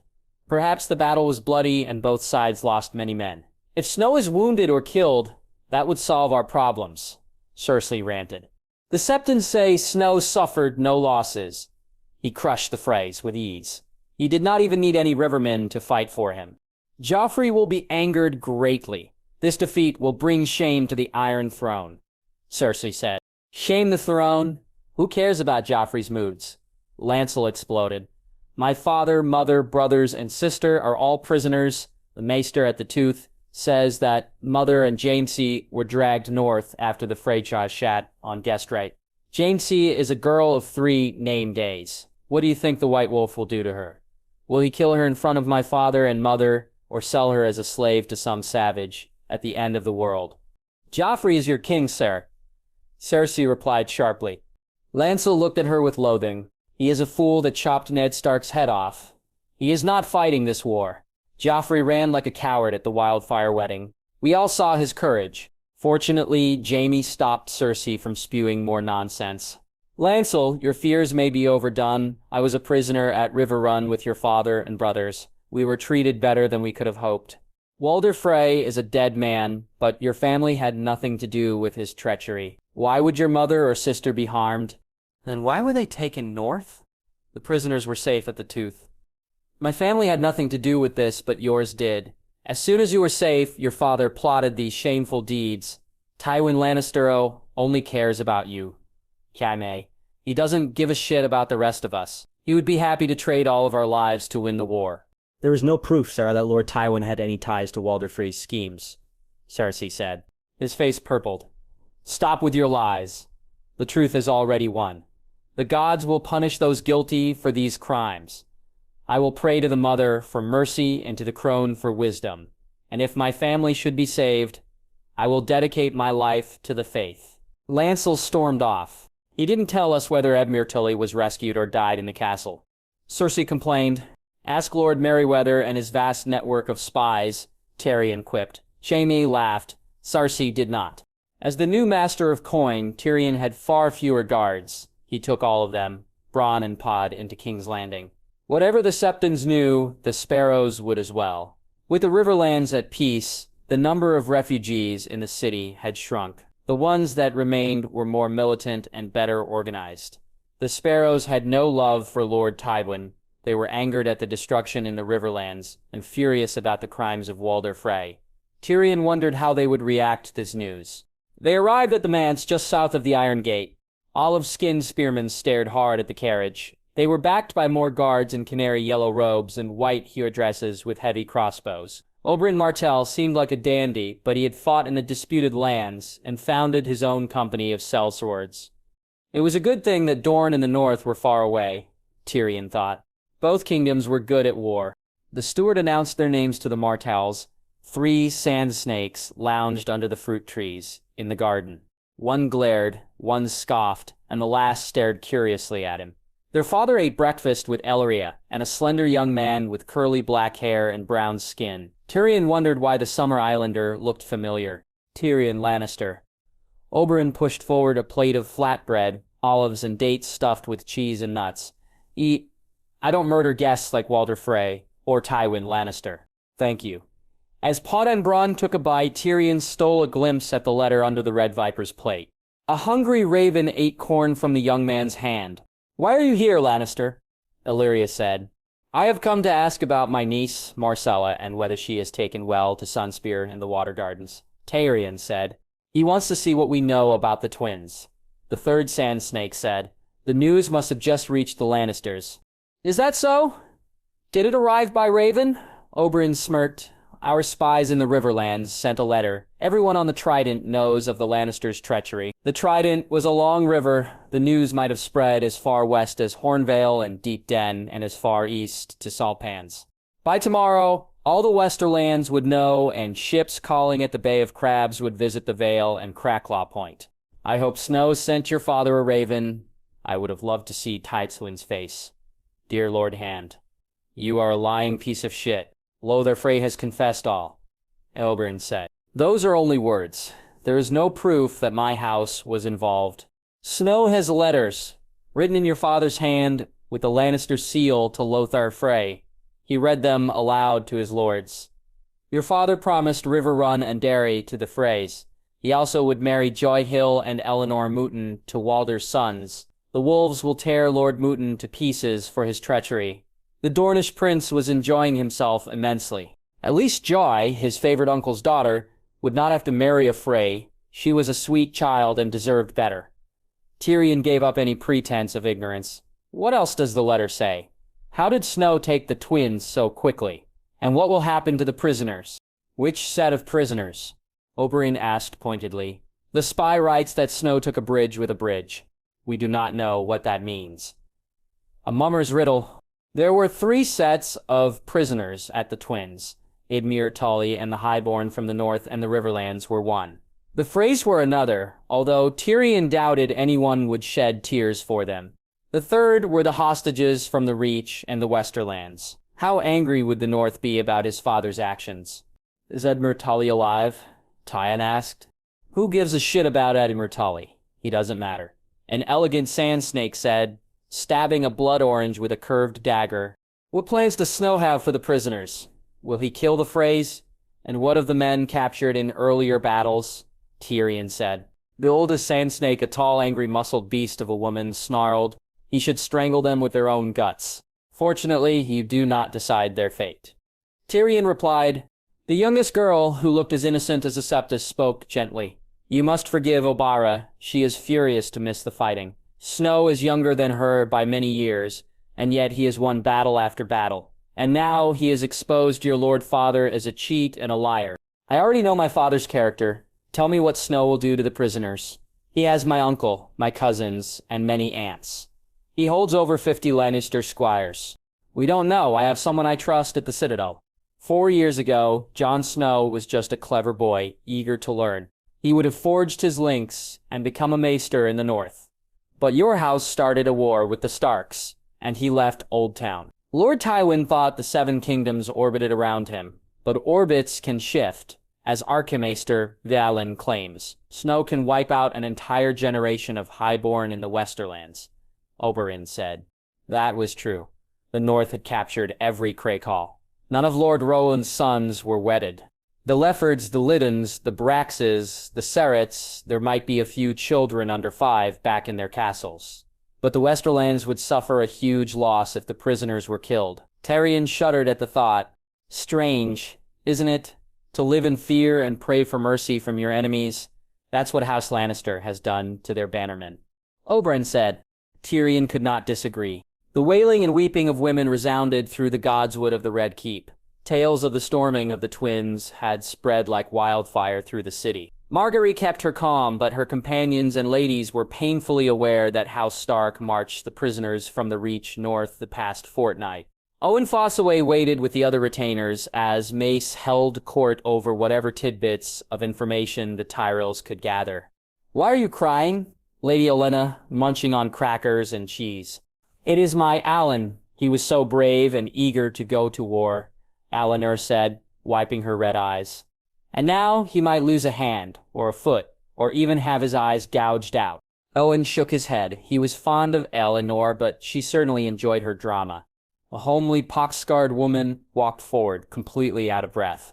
Septa Sturka, who had been assigned by the faith to the Tyrells, curtsied to Lady Olenna. I have heard a foul tale from the Holy Brothers, but it is too depraved for tender young ears. Maidens should not hear such horrid things. The Queen of Thorns rolled her eyes. Well, they certainly won't leave now. Tell us the story. Sturka silently appealed to young Lady Bulwer, Alla, and Mega Tyrell. The three girls had no interest in covering their ears. Snow accused Walder and his sons of rape. He cut off their cocks, one by one, with a sharp knife in front of the prisoners, and then he burned them all. Lord Mace turned pale, and the guards shuddered. Even Owen felt a bit green. Luckily, Olenna was made of sterner stuff. All their cocks. Lord Walder has dozens and dozens of sons. It would take a long time. And why would anybody touch Walder Frey's cock? I would not do it for all the wine in the arbor, or the gold in Casterly Rock. Eleanor cried again. What if he cuts off Aelin's? If Snow snips Aelin, then you will find another betrothal. Men are not good for much, but without a cock, it is even less. Olenna said. Grandmother, Margaery said. Jon Snow is a monster, Mace Tyrell cried. Imagine a man who would cut off your bollocks. Olenna ignored her son. Owen, what do you think? Would Jon castrate Walder Frey? If the Freys hurt his sisters, certainly, but he would have a reason, my lady. The punishment would fit the crime. We need to save our bannermen from being burned alive or being unmanned. Do you think Snow wants more gold for our lords? Margaery asked. I will write to the twins, Lady Marjorie, but a raven will take a day and a night, perhaps longer. If Snow is executing prisoners, then it may get there too late, but I do not think he will hurt our men. He will not harm squires and children. Snow is a kinder man than he seems. Owen replied. Jon preferred working outside. Sunlight and fresh air was better for Robb. The wolves enjoyed the grass, the trees, and the trident more than the cramped castle. Shed had taken Ghost south on a mission, but the Black Tom was at his side. He tapped the chisel into the bronze strip with a small jewel hammer, engraving a rune of the first men. Lord Snow, Ser Michael escorted a tall, handsome man with dark hair and clever eyes. Am I to be burned alive, then? Baelor Hightower asked, looking at the large pile of oak and ash branches with twigs scattered on top. We saw your boys building this from the castle. That is a funeral pyre, Sire. If I wanted to kill a prisoner, I would do it more quickly. Have a seat. A serving wench set out 2 plates, each with a soft-boiled egg, a rasher of bacon, a wedge of cheese, and fresh-baked bread. Do you take ale or wine? Baelor Hightower broke the egg yolk over the hot bread and took a bite. The knight smiled. I have eaten your bread. I take it you won't kill me today. Jon poured out 2 cups of ale. I would prefer not to kill anyone. You killed plenty of Freys. What do you plan for us or the Lannister men? What do you think? I will not beg for my life, Lord Snow. I have an heir at the Hightower, a second son, and 2 daughters. Thankfully, they had the wisdom to stay in Old Town. I have brothers and sisters who will keep my house strong. I wish to live, my lord, but I accept my fate. Baelor Brightsmile's reputation was well-deserved. He had the sanctity of a man at peace with himself. You will not have to beg, Sire. Do you recall the peace talks at Harrenhal? The North wanted Sansa Stark returned and peace for the Riverlands. Robb Stark insisted that there be no reprisals, no hostages, or stripping of lands and titles. Baelor said, We have Sansa Stark now, but we still want peace for the Riverlands, Jon said. Can the Reach promise that? Baelor's eyes popped open in surprise. You would be satisfied with those terms, even after the God's Eye and the twins. I plan to return north. There are Ironborn raiders at Sea Dragon Point and the Stony Shore, and our bannermen need to rest. Can your lords guarantee a truce? Then you would let us go. Baelor's mouth gaped slightly as Jon nodded. The knight thought for a while. The question is how vengeful the Iron Throne will be.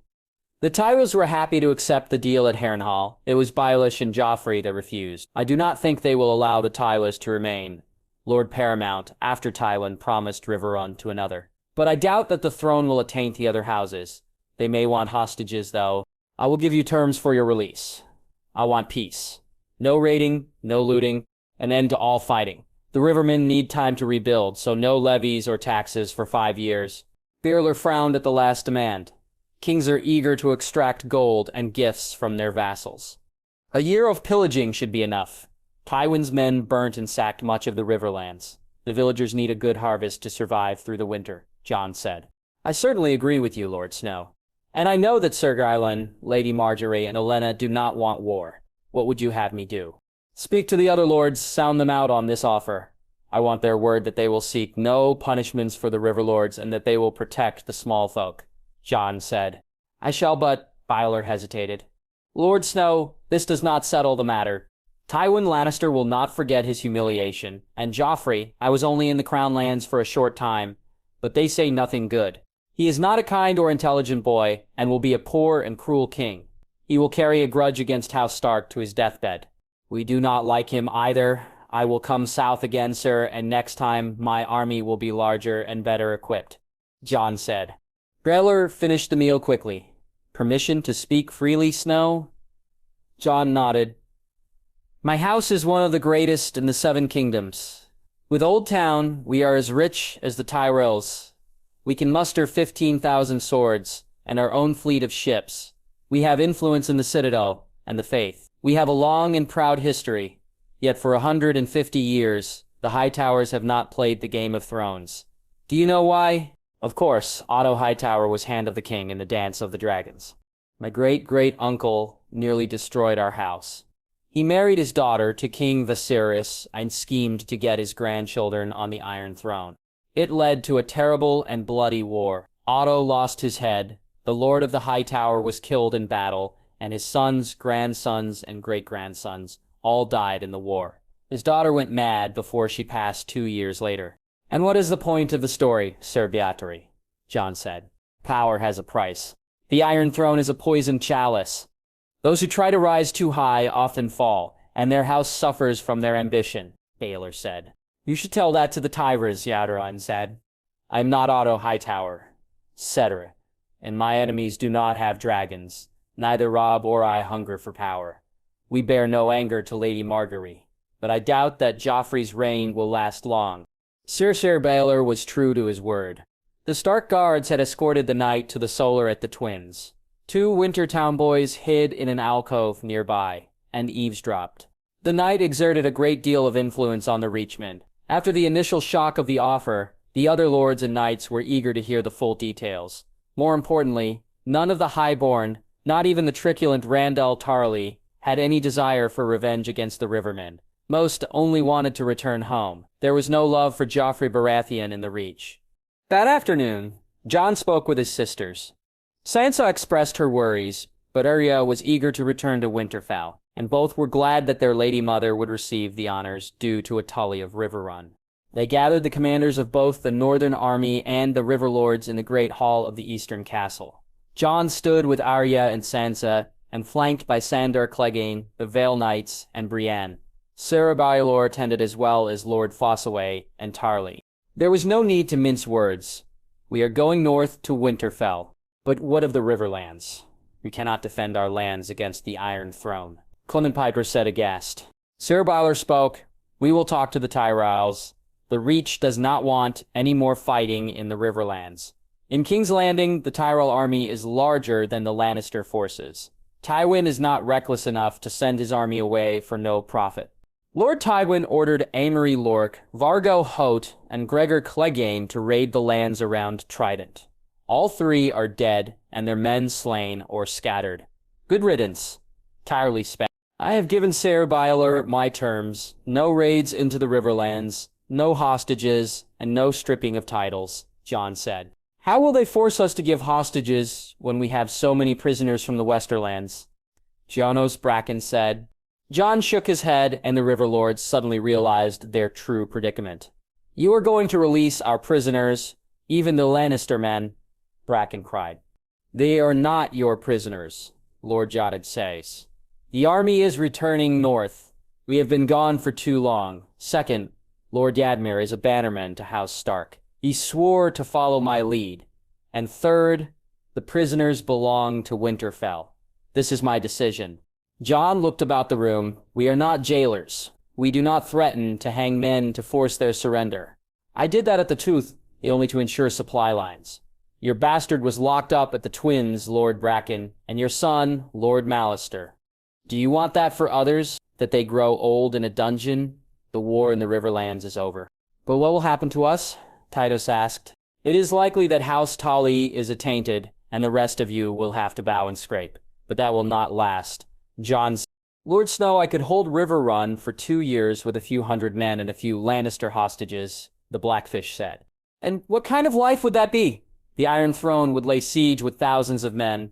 The Lannisters would pillage your lands and kill your small folk. Sir Brynden, you could hold River Run, but at what price? 2 more years of war, Jon said. The most defensive part of the Riverlands is here, from the Twins to the Neck and Moat Caitlin. The North will not cede this area. Sec Brynden, you will hold the Twins for the Starks. Jon addressed the Rivermen directly. My lords, if you wish safety, I welcome you to the North. There, House Stark can protect you from enemies. But if you do not go north, know this. The wolves will come south again. I cannot say when, but our forces will recover and we will return, stronger than before. Rickard Karstark stood up. Lord Snow, if we retreat, will they say that we were afraid to fight? Will the Lannisters and their lackeys call us cowards? Jon shrugged. How much do the words of liars matter? We have won 8 battles in the past year. Men's weapons grow dull and their ardor for combat dampens. No kingdom benefits from prolonged warfare. In war, the goal is victory, not lengthy campaigns. Lord Snow, I was born in Raventry Hall, and I will be buried there under the dead weirwood. I will not abandon my home, but my sons, Hoths and Ben, will go north. If the lions attack me, I ask that you avenge me. Tytos said. Lord Blackwood speaks well. I will keep Mark home, but send Louis to Winterfell. Clement Piper cried. Lady Wen, you are welcome to stay with the Starks. Lord Lyman, come north. I will teach you how to rule. When you are older, you will hold Derry again, Jon said. The little lord gulped, but agreed, as did Shallowend. The Mollisters would stay home at Seaguard, but others decided to send their heirs. Lord Jonas's bastard, and 2 of his daughters would come to Winterfell. The Vances would send a few sons, and the 2 orphans of House Deddings, the son and daughter of House Blantrey, and the youngest Shawnee boy would go north. Young Leman Goodbrooke spoke up. Lord Snow, I would like to accompany Edmure wherever he goes. It is your choice, Lord Edmure. You may stay at the Twins, if you wish. You are welcome in the north, of course. I would counsel you against River Run. It is a strong tolls, but it would not be difficult to trap you there, Jon said. Edmure hesitated for a bit. I have no good memories of the Twins. Perhaps White Harbor, Rosalind might like to see a true city. Could I take her sisters with me? Lys Manderly's jug-like ears reddened. You are welcome, my lord. But the phrase, Jon interrupted, I will decide what happens to the Frys tonight, before the feast. And after that, we honor our dead. Jon kept Sir Baelor behind after the other lords had left. They had a pleasant chat about the Citadel and how Outsiane Baelor's nephew got his yellow gold link. The knight invited him to visit the High Tower. Before he could respond, Arya brought Lady Smallwood back to the hall. Jen, this is Lady Ravella, Arya said. Charmed. And this is Sir Baelor Hightower, Lord Leiden's heir. Jon and the knight bowed. Then the ever-gracious Baelor kissed the hand of the flustered noblewoman with aplomb. Lady Ravella holds Acorn Hall for the Vances, but the Freys killed her husband, Lord Theomar, and she and her daughter are all alone. Arya blurted out, I am sorry for your loss, the Reach Knight said. Sir Baelor, I wish to ask for a boon, Jon said. When the war began, Lady Ravella sent her daughter to Oldtown. I want to make certain she is safe, and that Acorn Hall will not fall. With the death of the Lord and his knights, House Smallwood does not have many men. Your daughter is in Oldtown, my lady? Yes, sir. She is with my grand-aunt in a mother house near the Starry Sept. But she doesn't want to be a septa, I hope. Sir Baelor smiled. Ravella shook her head. No, my Carolyn is a lovely dancer. She sings beautifully as well. She is 2 years older than Lady Arya. Then I have a solution, my lady. I have 6 nephews eligible to wed. There are 5 houses sworn to mine, Beesbury, Bulwar, Costain, Cos, and Mullendor. If she wishes, House Hightower will ensure that Lady Carolyn marries well. I will send my swords to Acorn Hall for your protection. You need not worry. Thank you, my lord, Lady Smallwood beamed. Thank the Starks, my lady. They demanded that the Riverlands be protected. The Reach will make sure that happens, regardless what the Iron Throne decrees. We would much rather fight off bandits than face the North again in battle. Ghost had returned from Seven Streams. Chet jumped down from the wagon, driven by grim men. Several closed coffins, simple wooden boxes, rested in the back. The sweet rushes strewn over the pine slats could not cover the stench of the dead. The Undertaker bowed, as Jon held his nose, braving the awful smell. He opened the lid to see the gruesome, decomposed body of Talisa Magor. The skin, the flesh, the hair, all of it had rotted away on the bloated corpse. "Who are the others?" Jon said. "Sir Roland Waynwood, Donal Locke, Robin Flint, Sir Robert Belmore. The bodies are in bad shape, Maester, even worse than Lady Talisa," Chet said. "After 14 days, they were lucky to find this much. The corpses have already rotted. There is not much to be done. Paint their sigils on the coffin. For Lady Talisa, that will be a gray, dire wolf on a field of white. Bring them north of the castle." The Wintertown boys nodded and left. Ghost stayed, and Jon felt comfort in the great wolf. It was time to deal with the Freys. The great hall went quiet when Jon entered. The prisoners had been gathered, and news had spread of the deal with Baelor Hightower. The Reachmen were relieved, the Westermen puzzled, and the Freys frightened. Then again, he had burned dozens of Freys yesterday. Weasels were afraid of fire. "Bring the remaining Frey males before me," Jon announced. The Stark guards rounded them up. Only a few with more than 10 name days survived the purge. Steverwan, Perwyn, and Oliver. Stefan, son of Walton, and Alexander, son of Semund. The skinny fox-faced lad was the oldest of the rest, and there were several under the age of 5. The toddlers sobbed as they were ripped from the arms of their mothers. "Lord Snow, what about these ones?" Serylin prodded the 2 sons of Emmon Frey. Cleos and Tion looked fearfully at their uncle, Sir Cavan. Jon shook his head no. "Sir Stefron," the Frey knight raised his tired old eyes. "Do you swear that you had no knowledge of Lothar's plans?" "I did not, Lord Snow. Ryman and Lothar knew you saved my life. I would have informed you of any plot against Robb. I begged that my grandsons Stefan and Brian Frey be spared." "Denied, sir. I promised to end the line of Walder Frey, but you have served me well, like Perwyn and Olivar. This is my judgment. The name Walder Frey will disappear from history. You will take a new last name, of the Crossing," Jon said. "So, I will be Ser Stefron of the Crossing?" the gobsmacked man asked. "It is quite a mouthful. I don't want to hear your father's name ever again." "But what will I do, my lord? Where will I go?" Ser Stefron was older than anyone in the hall. Hoster Tully had shriveled away from old age 2 moons ago, but he was younger than Stefron. "I can give you a horse, armor, and weapons. You are free to leave the Riverlands." "For what?" "I am too old to be a hedge knight. I could go to the wall, but then who will take care of my grandsons and granddaughters?" "Very well, sir. You can serve House Stark and erase the taint of the treachery by your actions. In return, I promise a home and hearth, and that offer applies to your kin," Jon said. Loud gasps rang through the hall. Ser Stefron pushed for more. "I would accept, my lord, but what of my sisters, my nieces, and their children?" "Make your vows, sir, and I have never broken promises to a bannerman," Jon said. They swore the oaths, not as Freys, but under their new family name. Stefron, Perwyn, Olivar, and half a dozen more. Mothers urged their young sons to speak louder, but the children tripped over the words of the Crossing. It would take time to get used to that name. Jon waited until the hall was silent once again. "Sir Michael Redford." The young Vale Knight stood up and walked forward. He knelt, placing his sword on the ground. "Sir Mitchell, you saved my brother's life at Seven Streams. You fought bravely at the God's Eye and helped me take the twins. For that, I would honor you. House Bolton is extinct now. I would make you Castellan of the Dreadfort and rule over those lands," Jon said. "My lord, that is far too generous." Sir Michael gasped, and it was. The lands of the Dreadfort stretched from the lonely hills to the Hornwood. The fortress sat on the upper waters of the Weeping River, and was a few days' ride to the headwaters of the White Knife on the west, and the Shivering Sea on the east.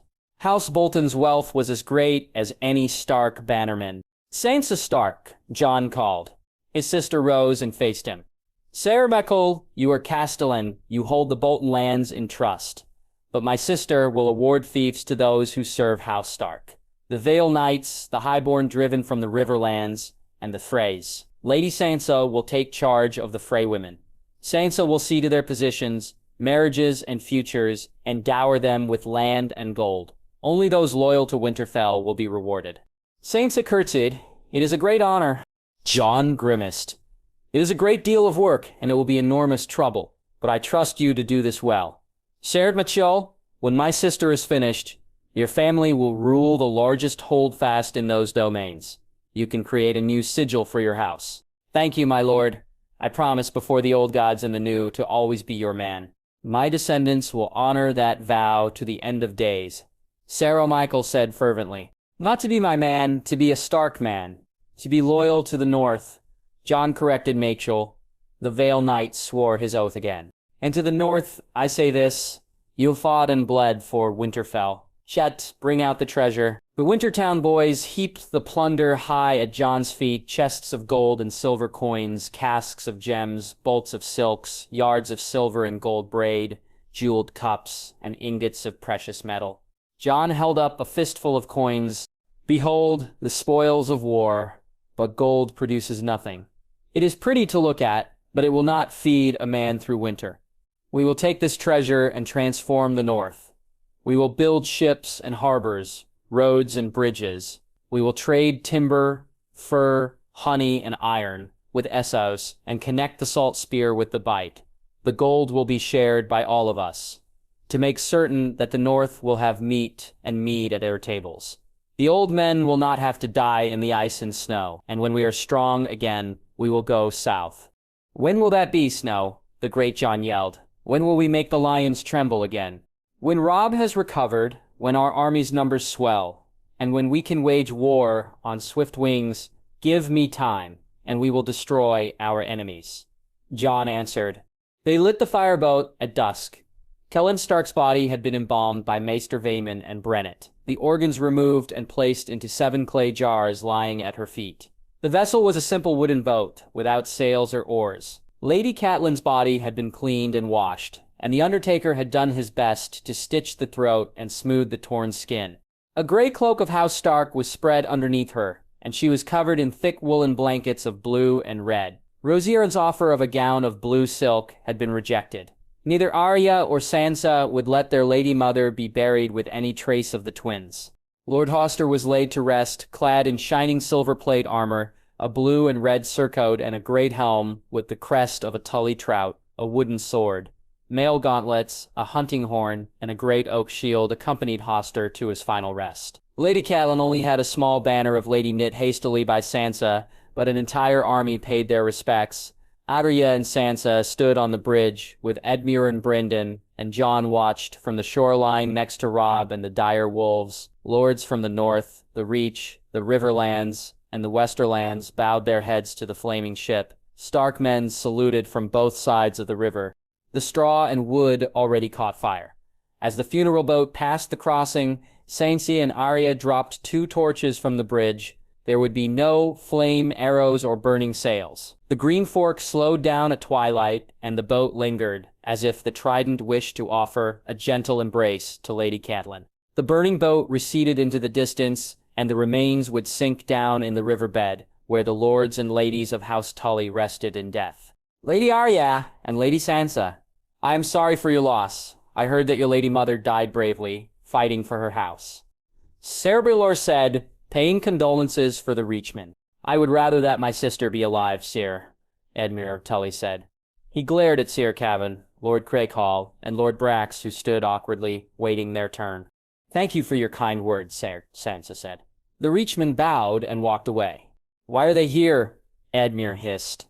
The Lannisters invaded the Riverlands. They should be still locked up in the dungeons. My brother released them, Sansa said calmly. Let it be, Edmure. This is not the time nor place. We are saying goodbye to those that we lost, the Blackfish said. They burned to Lisa Mygar at the western shore, near the broken bridge. A faint crescent moon had risen in the sky, and the stars were out. Bonfires lit the shoreline, and the Wintertown boys dragged out a few barrels of ale and men drank out of wineskins. Robb's honor guard were out in force, as were the Northern lords and their heirs. The Great Jon sang northern songs in his deep bass rumble, the wolves in the hill, and the winter maid. The Mormont ladies toasted the fallen healer, and the army paid tribute to those slain at Seven Streams. They could not salvage all the bodies from the trident, but Jon asked the lords and heirs for names of the dead. The Wintertown boys carved them into rocks which were piled into a great cairn, and in front of the pile Jon erected a stone altar and inscribed 5 words, "Winter came for House Frey."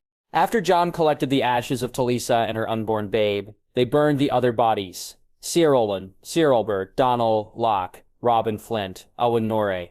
The sorrow and anger faded. Stories and memories were shared about the departed, not just the bodies recovered from the trident, but everyone who had fought and died defending the Riverlands. Servants carried out giant trays of whole roasted chickens doused with a rich, creamy giblet gravy. The Hound grabbed an entire plate. Simpler fare, pickled pig's feet, cold ham, and fried sausages were shared at the bonfires. More barrels of ale and wine emerged from the castle. The festive mood stopped when Jon rose to speak. "We have one more to honor." He took out a circlet of bronze and black. 9 iron spikes wrought in the shape of long swords were mounted on the ring of hammered bronze. He had forged it that morning. "Lord Snow, what is that?" the Blackfish asked. "A crown of winter. The Stark kings of old wore a sword crown until the dragons came. You offered to name Robb king in the north. He refused, but Grey Wind is still a king among wolves." Jon placed the circlet on the dire wolf's head. Jon and a few Winterfell guards hefted the open casket and placed it on top of the oak, ash, and pine branches. The other men stepped away, leaving only Jon and Robb close to the funeral pyre. The straw quickly caught fire from a torch. The burning wood crackled and popped, and the flames rose high into the night. Ghost and Nymeria emerged from the darkness, leading a large pack of gray wolves. The dire wolves circled the pyre, paying homage to their brother. Arya and Sansa came forward and joined hands with Jon. The inferno consumed the casket, and Grey Wind melted into ashes. And as the flames carried the dire wolf spirit to the afterlife, Robb Stark gasped and woke. He sat up with a shiver, to the shock of everyone watching. Sansa ran sobbing to her brother, and Arya followed. Jon took the crown of winter from the fire. Robb looked at the remains of his dire wolf. "Talisa." Jon shook his head. No. The Lord of Winterfell closed his eyes and wept. Saintsire was surrounded by Frey ladies who hung on her every word. She did not know half their names, or how they were related, or who their mothers were. Luckily, the Freys did not care. They were more focused on finding husbands and homes. "How is your brother, Robb?" Rosaline Tully, the only lady with a husband, asked. At the twins, those who had been married were all widows. "Tired and weak from his ordeal, he will need time to heal," Sansa said. "Lady Sansa, what happens now?" a worried blonde woman asked. This was Lothar's wife, with the 4 young daughters, one still an infant. "The army marches soon. In a moon's time we should reach Winterfell." "But what will happen to us?" the woman asked anxiously. "You will come north. It will take time to divide the Bolton lands, and I must speak to my brothers about that. Rooms will be found for your families in the castle and Wintertown. You will be treated well. Jon does not break his word." "But is Snow still in charge? Won't Lord Stark strip his half-brother of power?" The Frey who spoke was beautiful, but had a sharp tongue and greedy eyes. Rosier Lynn responded sharply. "You cannot say such things, fair Walda. Please forgive us, Lady Sansa. At the twins, our brothers, half-brothers and nephews jockeyed constantly for Lord Walder's favor. Promises were made, then broken, and often replaced with threats. Things were never what they seemed. The twins sounded miserable. Sansa felt a twinge of guilt over her petty feuds with Arya, but any sisterly rivalry vanished after King's Landing. Lady might be dead, but Sansa had rejoined the pack. Winterfell is different. All my brothers trust each other. In his will, Robb stated that in case of his death or injury, Jon would command the North. Robb will recover, but he is not ready to lead. My brothers are united. They have always been loyal to each other. So Lord Snow really will give us lands and gold for marriages." Fat Walda squeaked. The Frey women still could not believe their change in fortune. "Those marriages will be made to benefit the North, and you must be faithful to House Stark. If you are not, I will tell Jon. He will deal with any treachery. Arya clung to the great she-wolf, her head resting on the dark gray fur around the massive neck. Nymeria would have preferred to run under the stars and moon, and gorge on the flesh of sheep and cows, but the wolf stayed still, comforting her bondmate. Did she know? Arya wondered. Seriofoil taught her many lessons. There were simple ones on how to hold a sword, how to lunge and parry. There were strange ones on the catching of cats, balancing on one foot, and walking on top of short wooden poles. But the most valuable lesson was the day they arrested Ned Stark, and her dancing instructor sacrificed himself to let her escape. Serio! Forlad said the most important thing was the seeing. The heart might lie and the head could play tricks, but the eyes see true. Rosier had not forgotten the lesson. That night, when everyone gawked and gaped at Robb's return, Jon had taken the crown of winter from Grey Wind's head. The crown was burning, the yellow bronze band and black iron spikes glowing from the heat. Jon held the circlet for only a short moment while Arya and Sansa hugged Robb. Amidst the excitement, neither the Northmen nor the other highborn noticed the sleight of hand. But Arya saw. Her brother did not burn. Only one family had no fear of fire, and they were not Starks. Jon placed the two urns holding the remains of Talisa, her child, and Grey Wind next to the bed. Robb had fallen into a deep slumber, drained, weary, and slightly befuddled. His brother was happy to see Sansa and Arya, but mourned deeply. Robb would get better, and the ashes would be buried in the crypts of Winterfell, where they belonged. Jon passed several sets of guards, Sarah Mixel and Saracane Andrew of the Vale, Patrick Mallister and Wendell Manderley of the Battle Companions, and Sir Owen of Winterfell. They were all good men and eager to defend the Lord of Winterfell. Robb's return was celebrated as a blessing from the gods, although some credited the Seven and others the old gods of the North. Jon did not care. That argument could be left to the Septons. The Northern Army would depart for the King's Road in a few days. There is a great deal to do. Ravens to send, supply lines to organize, and equipment to transport. Crossing the Neck was difficult because it was impossible to forage in a swamp. The Barrowlands, dusty wind-swept plains, were not much better. The North needed a fleet for trade and transport. And with a canal connecting the Fever River to the Bight, Moat Cailin would boom. House Stark would need a capable and loyal lord for that castle. Master, Chet called out from the rookery. Satin is coming north. He has destroyed the blast furnace on your orders. That was a pity, but furnaces could be rebuilt. Due to cost, steel was used only in the finest weapons and armor. But that would change in the north. My mother and the other small folk are also traveling with him, Jerry said. They will be welcomed in Wintertown. The town will grow greatly once we build roads to the White Knife. What of the river boats? When will they reach the Twins? Jon said. In 2 days. The Green Fork is harder to sail upstream, but the return trip to Haraway will be quick. Chet said. That would be the first stop from Haraway. They could choose to take the Red Fork to the Westerlands, or ride down to the Rose Road. The riverboats would continue to Salt Pans, where the ex-prisoners would find passage to King's Landing with a special cargo, the heads and hands of more than 50 Freys. Jon hoped the chest would be opened before the Lannisters in the throne room of the Red Keep. There was one more prize to add. Snow, are you here to kill us all? His lusty voice could be heard through the great hall, to the dismay of the other Lannisters. The lady soothed the squires who had lost any appetite for glory in war. If I wanted to do that, why would I free you first, sir? Jon said, curious about the man's logic. Bellowing came more easily than thinking for the strong boar. Sir Lyle believes that you plan to murder us before we reach King's Landing. Sir Kevin said, I am not Tywin Lannister. Lady Lefford, do you remember what I said at your castle? The pretty heir to the Golden Tooth shook her head. Tybalt Marbrand answered, You swore that if the Westerlands provided supplies, no prisoners would be harmed, and when the war ended, the prisoners would be returned, safe and sound. The war in the Riverlands is over. I will honor my vow. So, you really will let us go? The strong boar asked, dumbfounded. Yes, but I have one more thing. Jon opened a bag and pulled out an enormous head. Gregor Clegane's brutish eyes stared out from a ruined face, charred black by fire. I burnt the mountain alive and chopped him up.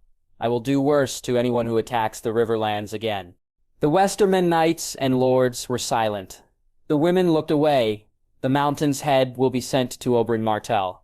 But the phrase belonged to House Lannister. Jon walked away. He departed the castle and lay under the stars, with Balerion and Ghost at his side. He closed his eyes and drifted off to sleep. Like so many nights, Jon Snow dreamed of dragons.